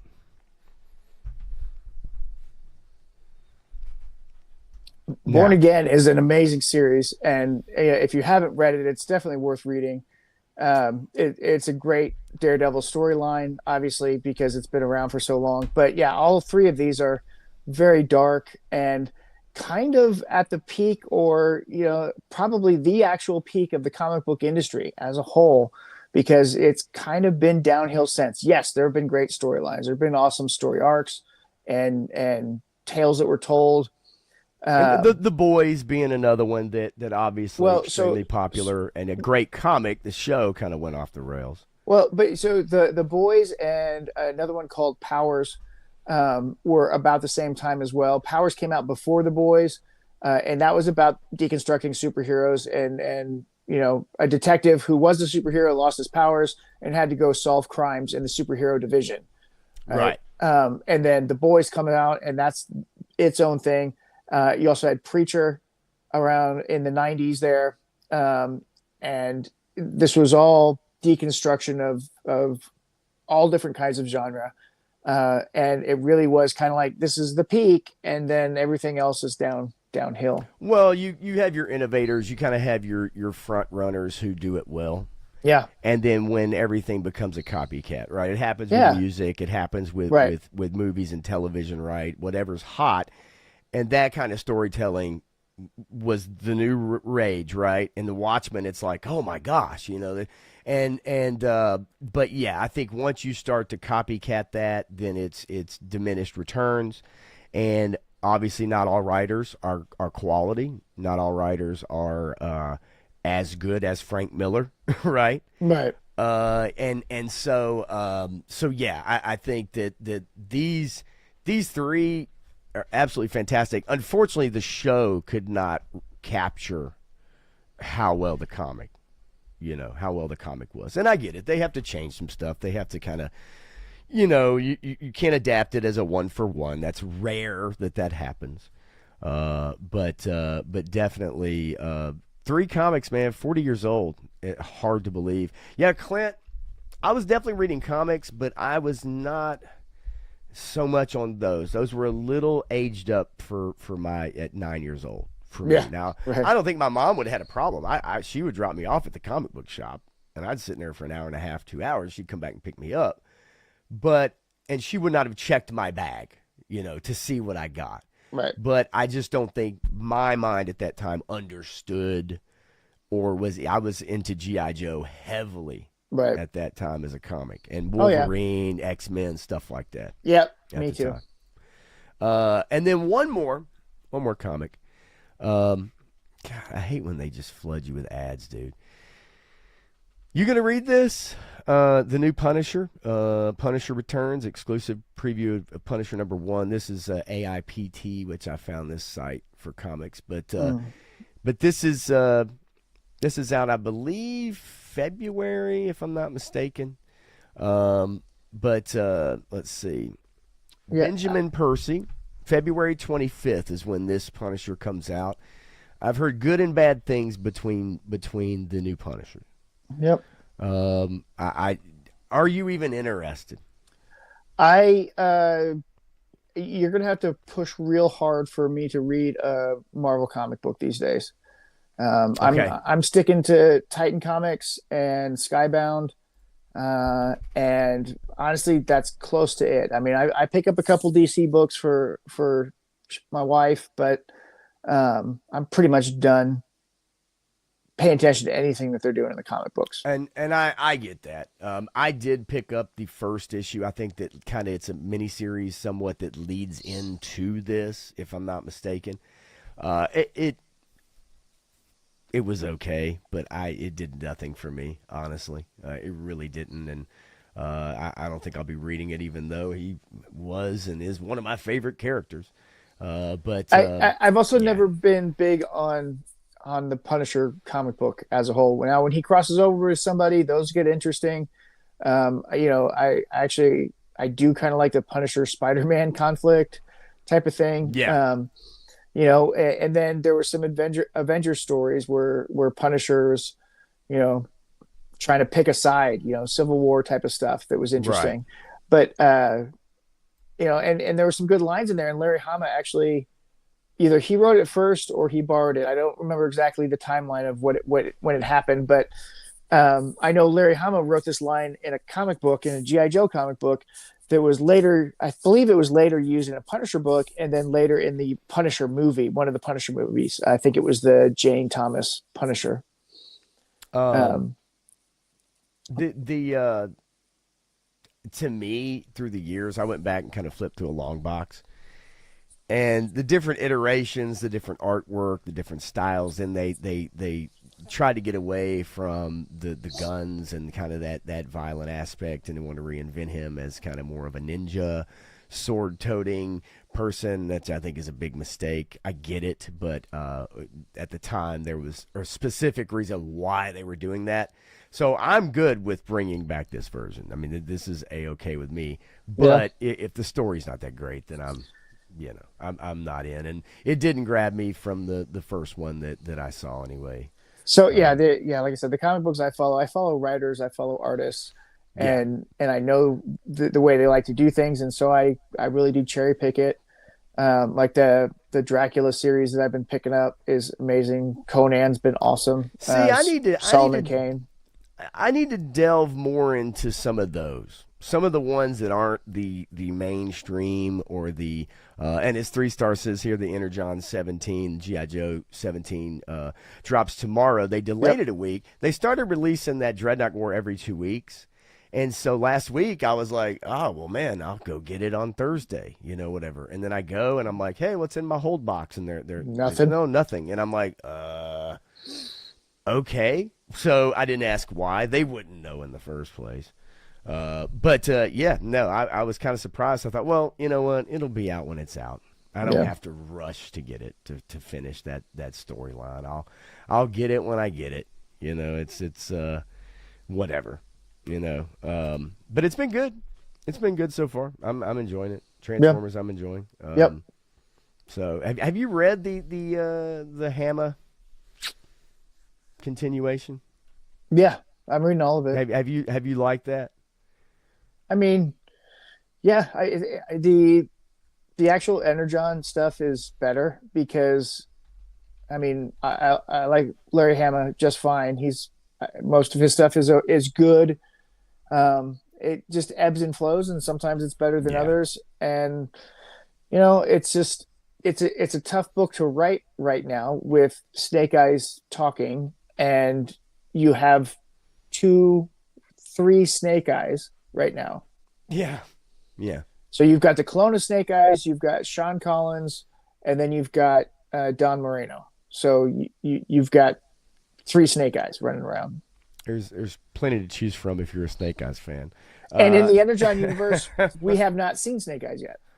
No. So yeah, I'm curious. It's interesting. I like them. I like all of them. I've been doing all 3. Those are my mains. I actually did pick up some Star Wars, and I've liked what I've read, but they don't carry every issue at my shop. The last they pick and choose. Star Wars I picked up was the Darth Vader series that they did, which was really good. Yeah, that's some of the good stuff. Yeah. And Stew for lunch, coming in here with my favorite Steak Eyes is a ribeye, buddy. Me and you would get along famously, brother. Let me tell you. There you go. Famously. Okay. So I want to get into this for just a minute before we bounce out of here. As many of you know, Disney is going to be moving on from Kathleen Kennedy. Now, exactly when, I don't know, but when they finally did kind of put that news, when it really did hit, I think it's for real. They've been looking to make this move for a while. I think we're finally kind of gearing up, right? And Dave Filoni is kind of the forward-facing person that everybody knows. They don't know who this other gal is, and no one cares. Mm-hmm. Filoni is the person. And there's a lot of people who like Dave Filoni. There's a lot of people who like everything Dave Filoni's done. Now, as far as the chat, I don't know how familiar they are with everything he's done. Maybe they're very familiar with everything he's done. But I do have a list, and I kind of wanted to look at this list to show you guys what he's had his hands in, and pretty heavily for the most part. And you'll see what his role was on these projects. And then I want you to kind of ask yourself, do you think Dave Filoni is going to do a better job than Kathleen Kennedy? do you think he's the savior of Star Wars to get it back into the public zeitgeist? Because it's definitely gone from the public zeitgeist. So here is a list. And just one by one, I want to ask you, Matthew, how many of these have you seen? Clone Wars? Yeah, obviously. Yep. Me too. All of them. Mm. I did enjoy the Clone Wars series. The Genndy Tartakovsky one's better, but it's great. Yes, it's great. But I did enjoy the stuff he worked on with George. I did too. I thought the final season had some issues, especially when they did the episodes with the sisters. This is the final season of Clone Wars, and they took time to do this stupid storyline. But, okay, so Clone Wars. Star Wars Rebels. Did you watch Star Wars Rebels? Yep. I liked it. I watched all of it as well. I didn't like it as much as Clone Wars, but I did like it all right. There was some good story telling in Star Wars Rebels.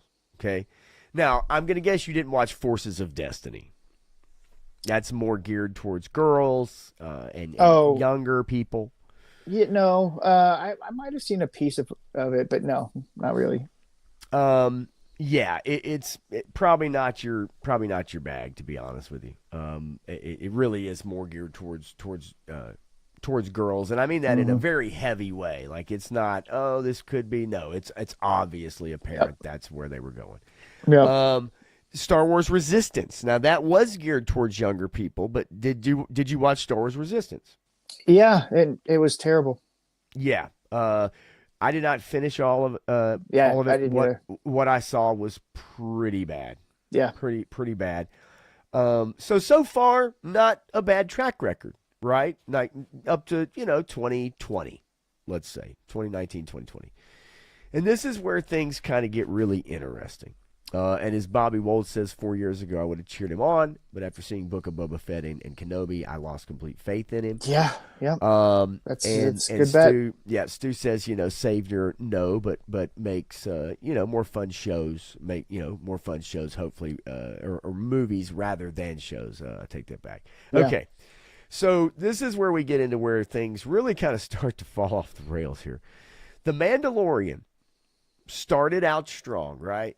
Yeah, first season was really good. And there were episodes in that first season that even I still was kind of like, okay, let's kind of, let's move things along a little bit. But yeah, first season was very good.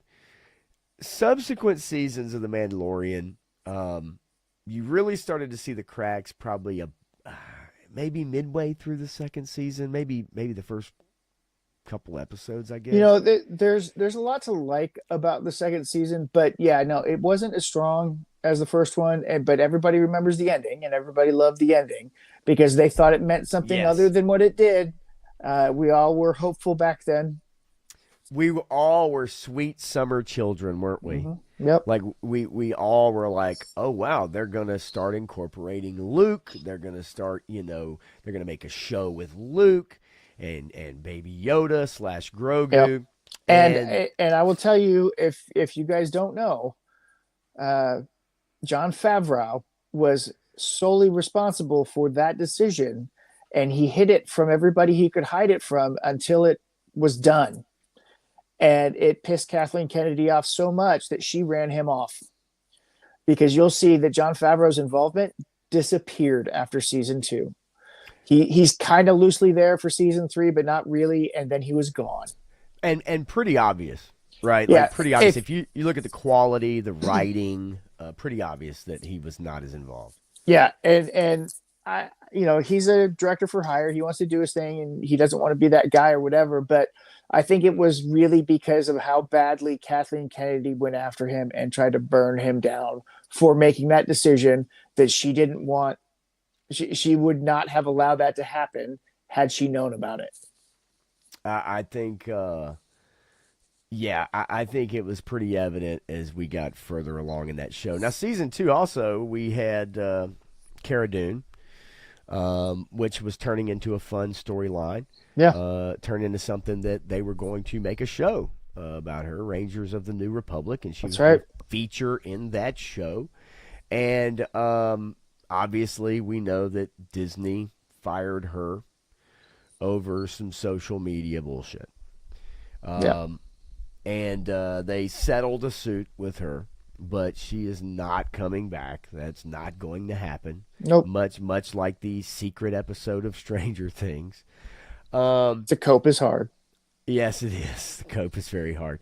Okay, so we know how The Mandalorian really finished up, and it's really fucking bad.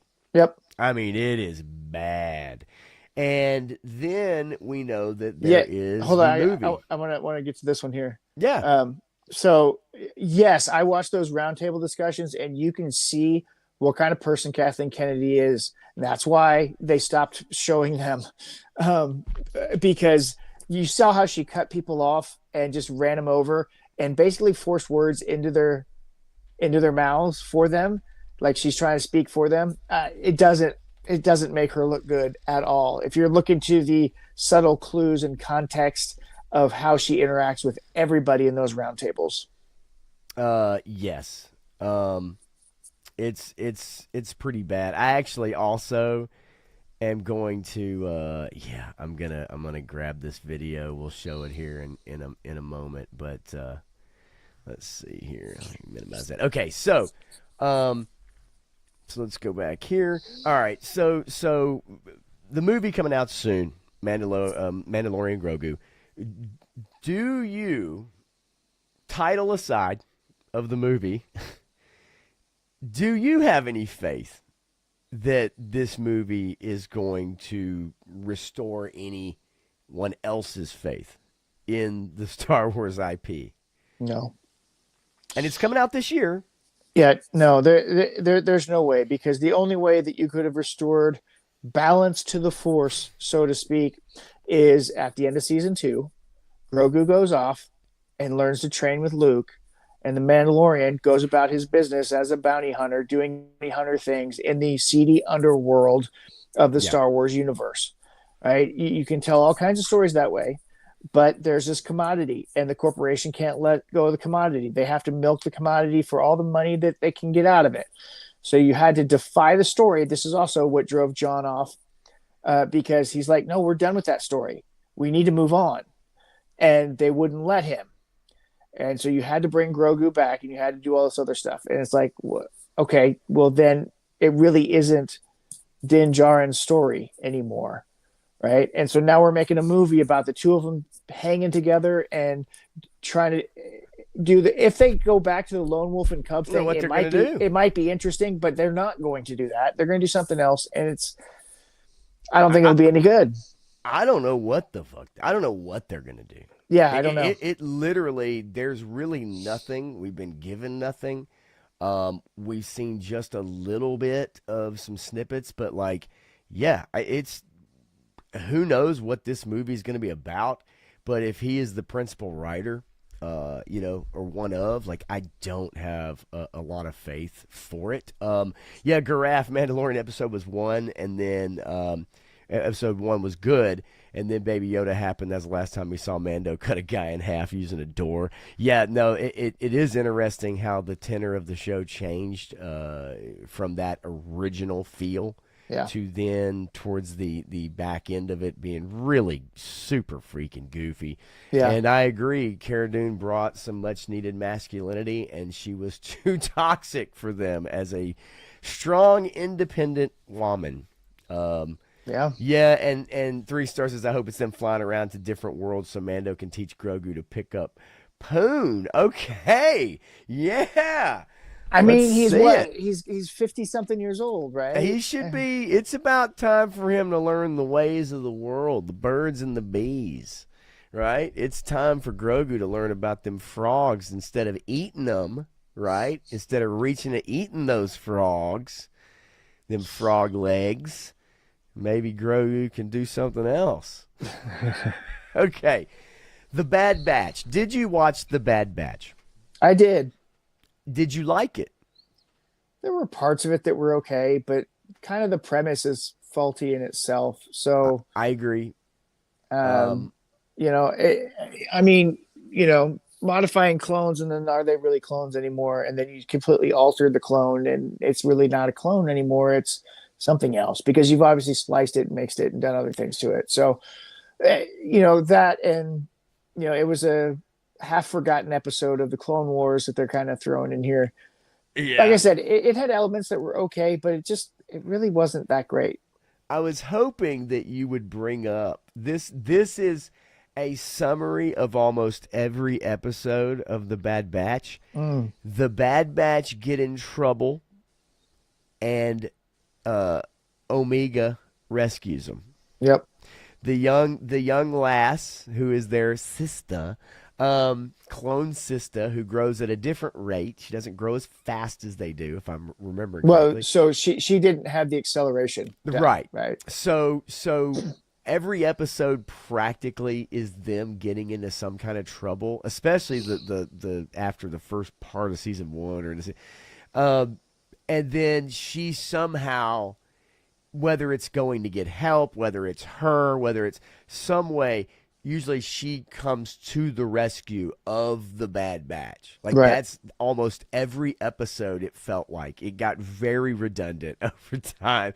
And I'm like, these badass clones, like they're rescued by this little girl and they keep getting themselves in trouble and she keeps getting them out of it. And it got to be rinse and repeat predictable. And so, yes, I'm with you. There are parts that I liked. But yeah, the premise in itself was quite goofy. Okay, moving on. The Book of Boba Fett.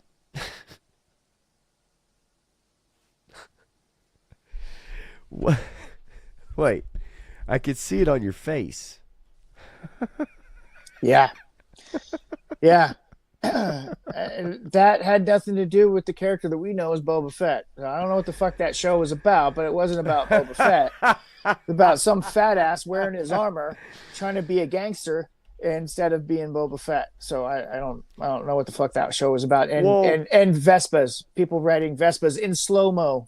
Well, that's what I mean. Do you not recall this wonderful, riding Rancors, awesome gang with the girl who's missing an arm, who has the mechanical arm, and the guy with the eye, you remember the guy with the eye?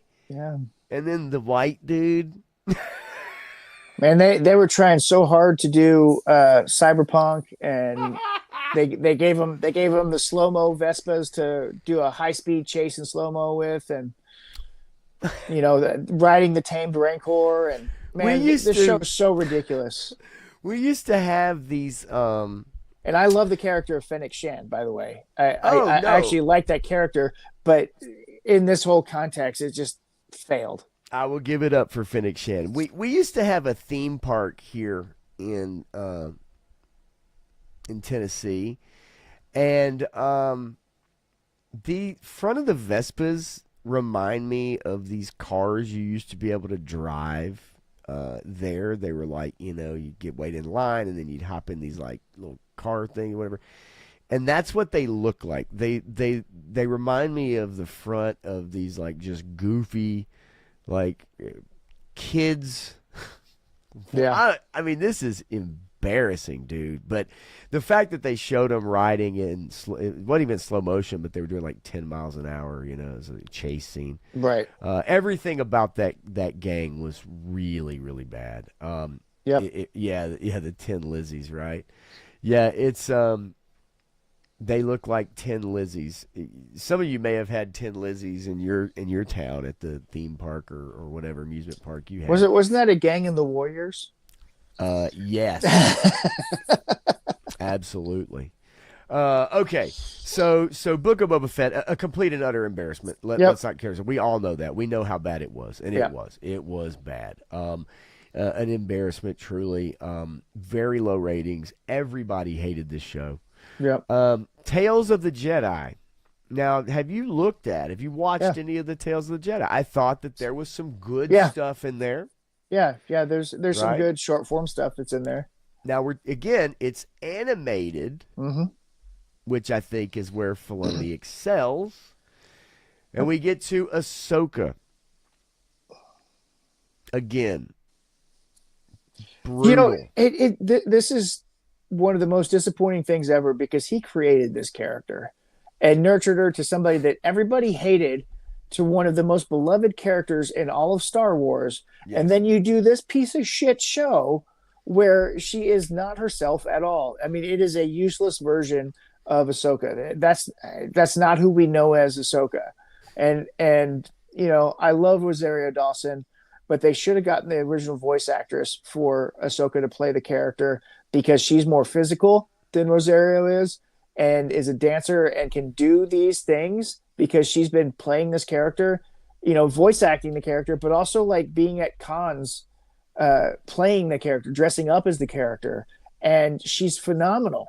Yeah, Ashley Eckstein was really, really good in the Clone Wars series. Yeah. And whenever she voiced Ahsoka, she gave that character a lot of personality. As much as I love Rosario and her Dawsons, I think that it was not good, and right. And she could not do the fighting. No. At all. No. She had the same expression. She did the thing where she folded her arms the whole fucking time. And I get it. You watched a cartoon of her and she folded her arms a couple times, and you thought that that's her character trait. Was her folding her arms. This is my interpretation of Dave Filoni's directing method when dealing with live action. And it is exactly opposite of George Lucas. Slower, less intense. Slower, less intense. Right. Right, that's all he's got to say, because that was George Lucas's famous directing cues: faster, more intense, faster, more intense. That's like the only direction he'd ever give anybody. And Dave Filoni is the exact opposite. And this Ahsoka show shows that, because I know Rosario can act, right? Oh, absolutely. But this show did not show any of that, and it wasn't the makeup that was stopping her from doing it. It was clearly the direction she was getting. Absolutely, and that's something else we mention a lot, right? That the actors are empty. You fill them up with what you want them to do, and then if you get one that doesn't do what you want them to do, then maybe you do another. That's what casting is for. Yeah. Ultimately, the show really, and they've got season 2 coming out. I think that the direction it went with giving force powers to Sabine Wren,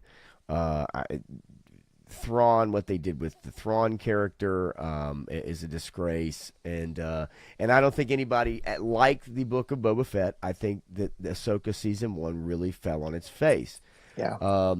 Now, it is funny, because with Book of Boba Fett, Garaf, I hear you, man. Like, it's like la la la la la. I can't. I don't know what you're talking about. That doesn't exist to me, and that's how a lot of people feel about Ahsoka, because they did really, truly enjoy her character.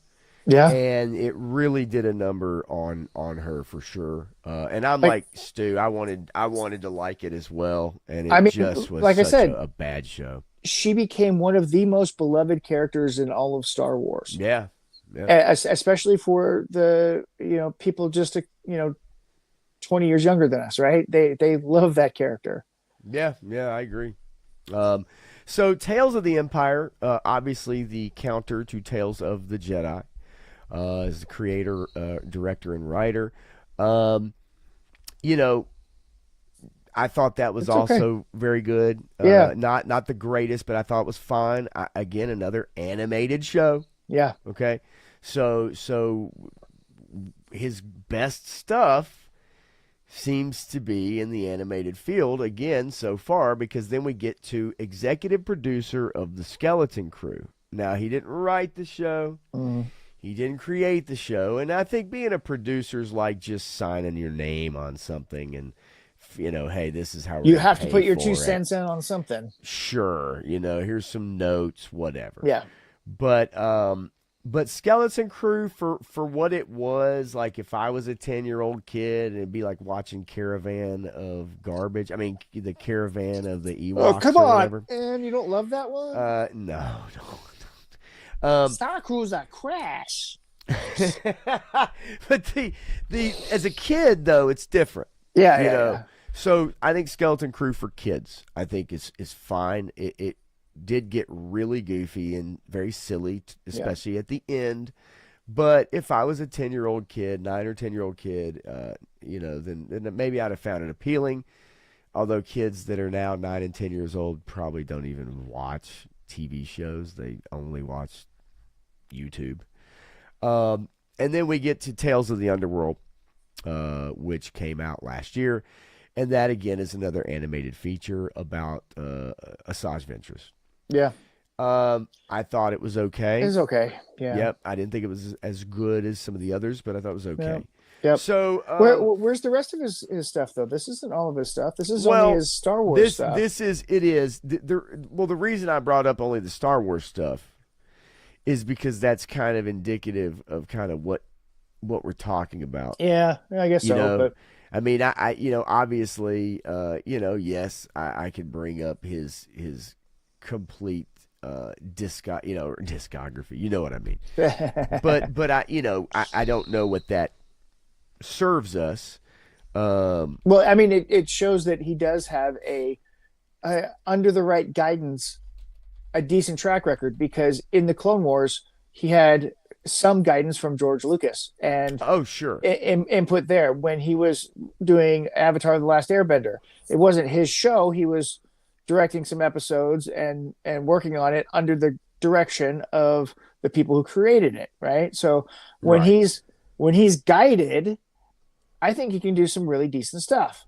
When it's animated, he can do some decent stuff. I have never seen him do anything live action that I thought was good. No, I have not either. And he was a director on Avatar.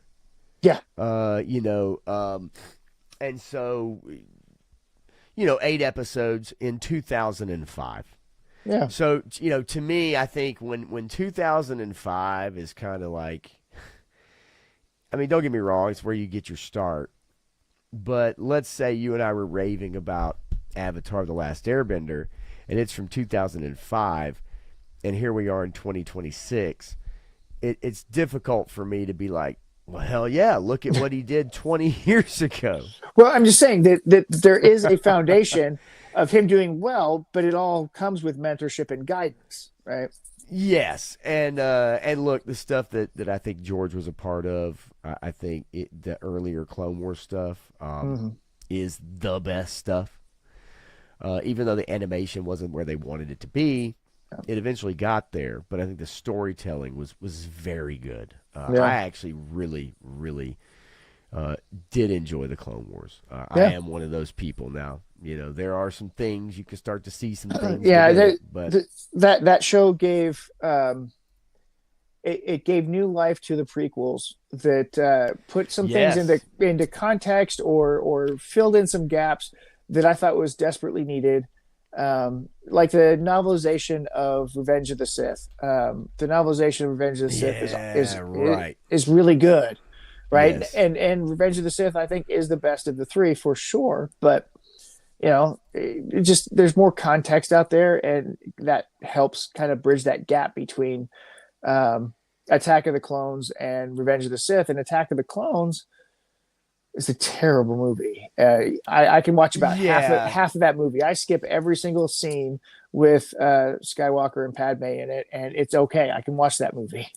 I'm with you. I got to admit, it is my least favorite.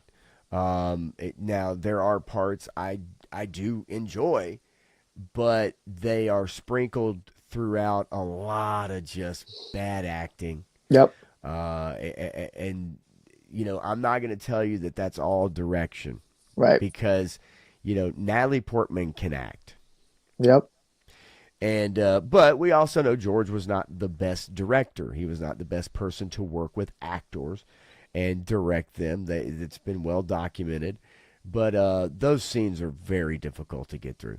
And even some other scenes in there I think are also difficult to get through. Does have some fun some fun action scenes, and I appreciate the Geonosis part of it. I wish Django had a bit more a better ending. so to speak, since he was such a bad mamma jamma. Yeah. And Stu says the depth charge sound effect was cool. I agree with you, Yeah, Stu. absolutely. Little things like that I thoroughly enjoyed. I didn't mind Obi-Wan on Camino. I like some of that. So I mean, there are some things that you can pull from that movie, but I thought overall I'm with you, Matthew. I have a hard time watching the whole movie. It is tough, but hey, that was George. That was not Dave Filoni. And speaking of Dave, obviously Ahsoka season 2 coming up, but May 22nd, 2026, we do get The Mandalorian and Grogu, a horrible title. Yep. To a movie. Maybe they'll slip in and maybe change something, right? Maybe they'll change something in there. And throw a little tagline for us. It wouldn't surprise me if they did. Yeah. But we'll see. We'll see if this, first Star Wars movie since 2019, 7 years, not quite 7, because that, the Rise of Skywalker came out, December of 2019. But, yeah, we'll see. We'll see if that does anything. Sabir actually chiming in, says he was fine for a lot of animated Star Wars lore, but his live action work in Star Wars has been underwhelming. I'd rather have seen Gilroy, if he was into it, be given more Star Wars content, to be honest. I can't agree with you more, Sabir. Yeah. I really can't. I love my love for Andor knows no bounds, as many of you know. I've professed for it. I do. And I wish we'd have been able to see some more of that, Sabir. Good to see you, man. I really do. And it's a shame. He does not want to work on another Star Wars project. He has stated that. He has no interest whatsoever. And so we are kind of stuck with Dave for the foreseeable future. And the person he's taken over for, I just thought I'd bring this video up quickly. The person that he's taken over for, folks, I don't know if any of you have seen this part of the interview, but the way that Kathleen Kennedy speaks about George Lucas in this interview is really embarrassing in my mind. And maybe you're never going to let me down. Let it go. You're never going to let me live it down is what I wanted to say. Damn you, Graf. So let's take a listen to this really quickly before we get out of here, because this is comedy gold from one Kathleen J. Kennedy. No, actually, I have no idea what her middle name is. Here we go. I did pose this provocative idea, who is Luke Skywalker, that would be something that was said by one of our characters. Why was who is Luke Skywalker such a fascinating question? I guess because it spoke to a new generation. It was that idea that there would be young people for whom Luke Skywalker was essentially a myth. There isn't a day that goes by or went by as we were making the movie where we don't talk about George. It's the standard, what would George do? One of the things that we talked about very early on was that the villain in the movie be young. He's in the midst of adolescent angst. And Kathy's like, Adam Driver. We're like, mic drop. What? Whenever I hear this clip and I hear her say, we always think of George and we remember what would George do? What would George do? And I'm like, did they have little bracelets around their arms that was like WWGD? What's up with shit? Like every time I hear this clip, I'm just like, oh no, it sounds like she's at a funeral. Every day on set, And we always think about George. You got like up there in heaven, funeral music in the background. I can't believe it. Yeah, it's just such a poor choice. Oh God, it's such a poor choice of words. And look, hey, it gets the best of us all, but these interviews are curated to death. Yep. They truly are. And so, like they could have cut that at any time and said, hey, let's go back and can we redo that? Right. Can we redo that section. And they'd say, yeah, absolutely. But unfortunately for her, that did not happen. And yet, some people actually believe she truly in her head. I mean, I don't think she's thinking that. I get the spirit of what she's saying. Right. But like a lot of things that she's said and done, it doesn't come out well. Whether that was the Force is female or what would George do. So, the sooner the better she's gone. But again, be careful what you wish for. That's folks. right. Be careful what you wish for. Kathy may have been this right here. And I love how it says, look, Kathleen Kennedy file photo.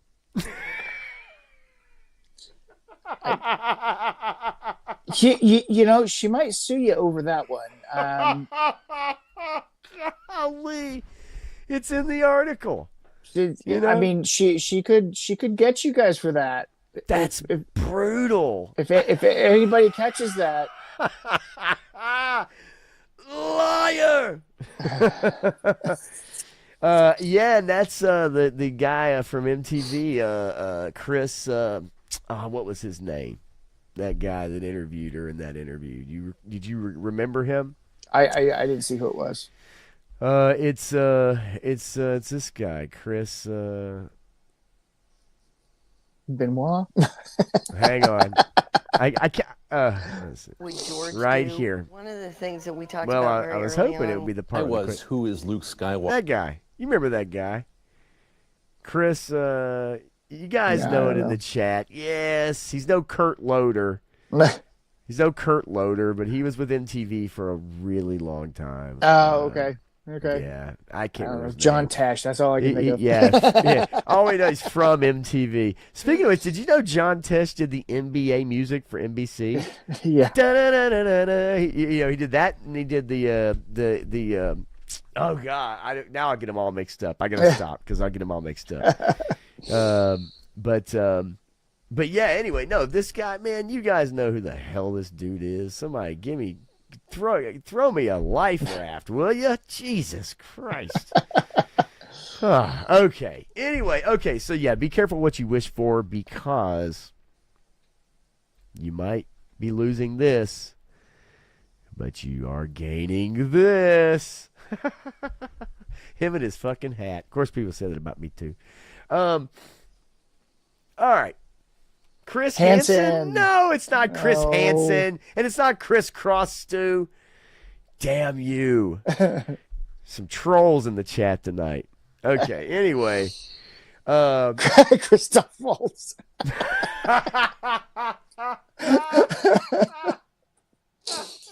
Is it Chris Stuckman? No, not that one either. Oh, no. No, because there'd be an ad for a fucking gambling app for your phone right here somewhere in that article or in that video. No doubt about it. Now that scene right there that you just showed, the one that's at the bottom of the article there. Right here. In my opinion, that's where she should have died. Well, you're absolutely right. And story-wise, that's where she should have died. And in Star Wars Rebels, this was a scene that was pretty cool. Yeah, it was cool. Vader, hunting down Maul. It's interesting, because bringing all those characters together, and some people don't like how they did that. Some people do not actually, care that they brought Maul, Chris Connolly. Thank you, Stu. You're the best. So some people really don't like that. Yeah. They really don't like that's what they brought together, all those characters, that Maul and Vader saw each other or whatever, right? I have no problem with it. I think it's goofy that they did keep Maul alive. I don't know that anybody who's bisected could survive for years, like in the bottom of a trash pile. Yeah, I don't know how that works. I don't. The Force kept him alive. Yeah. Okay. Right. Like he couldn't beat Obi-Wan. He got tricked by Obi-Wan, like flipping up from the bottom of that, holding on that thing and then flipping up, and I don't think he's strong in the Force that much. But you know what? He also had witch magic on top of the Force stuff. That's true. That helped him out. But I I really do like his ultimate death, because I do too. It was true samurai fashion and the way lightsabers actually work that finally finished him. Yeah, no, I like the way they did it. It was quick. They didn't draw it out. It was no grand battle.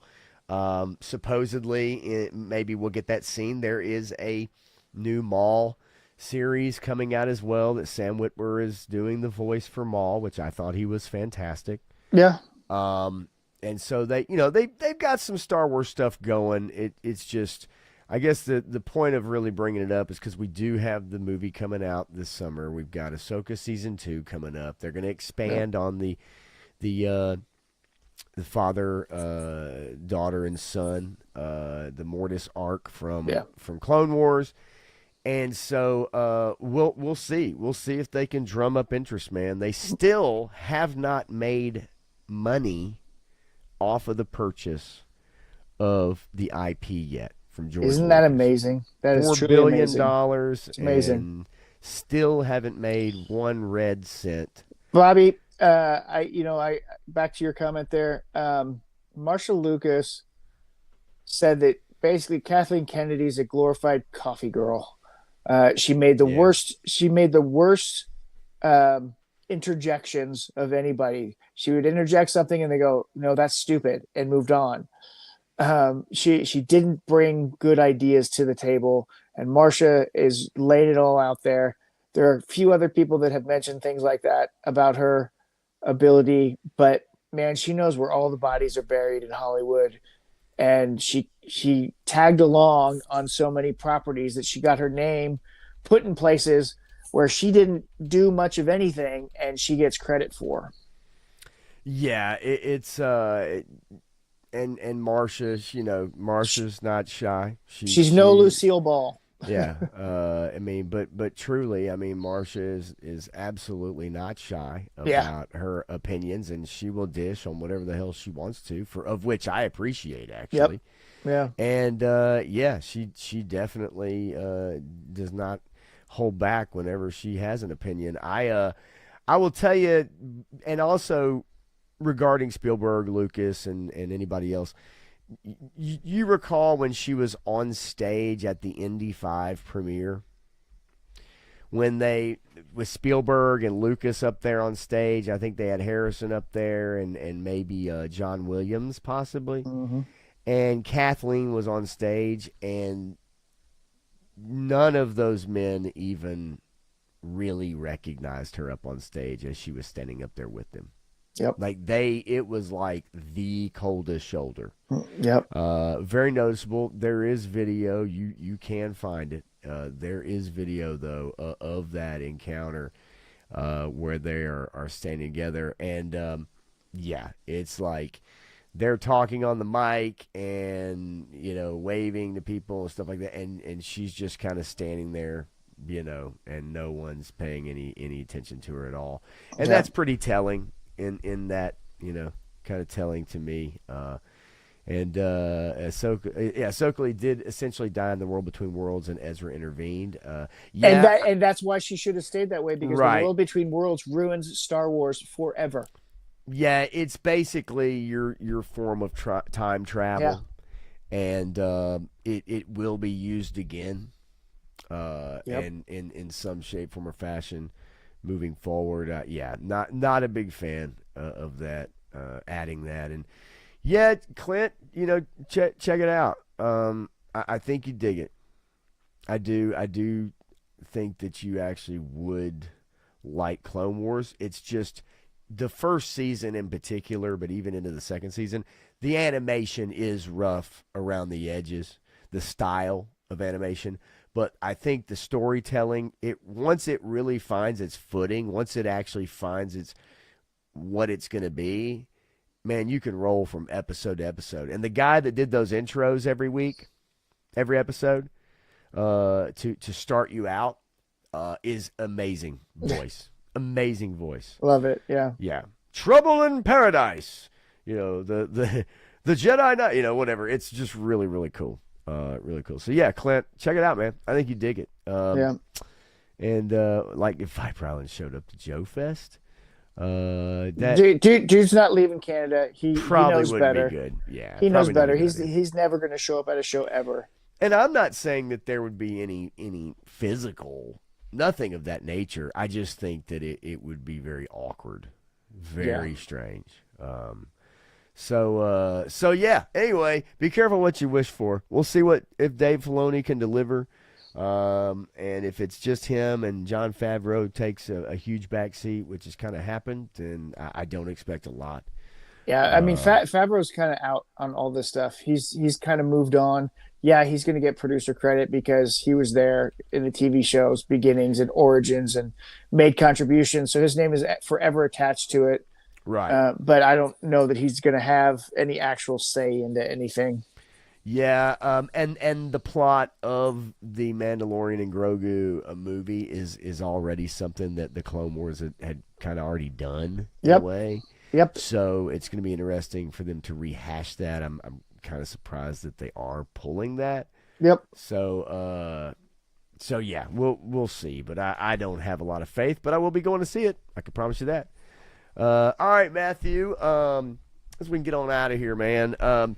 Anything happening for you? The usual suspects. Usual stuff. Posting every day. Absolutely, on Instagram.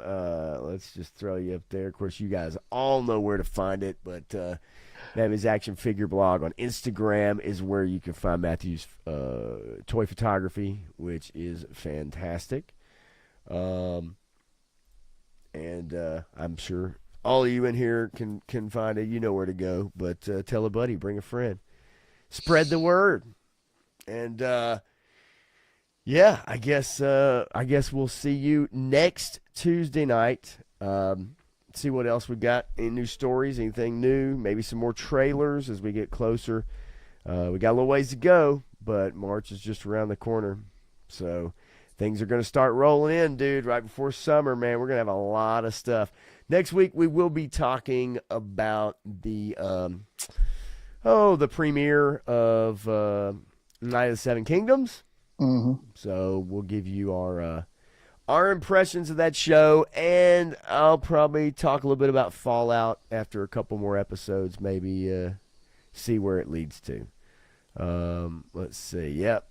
I will be rooting for Indiana in the national championship game. So I'm with you, Stu. I'm all about it. I think it's a fun story for sure.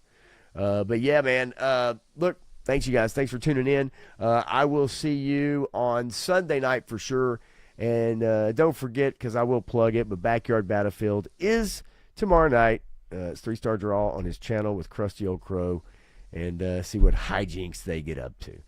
But until next week, we will see y'all in 7 days. Peace out.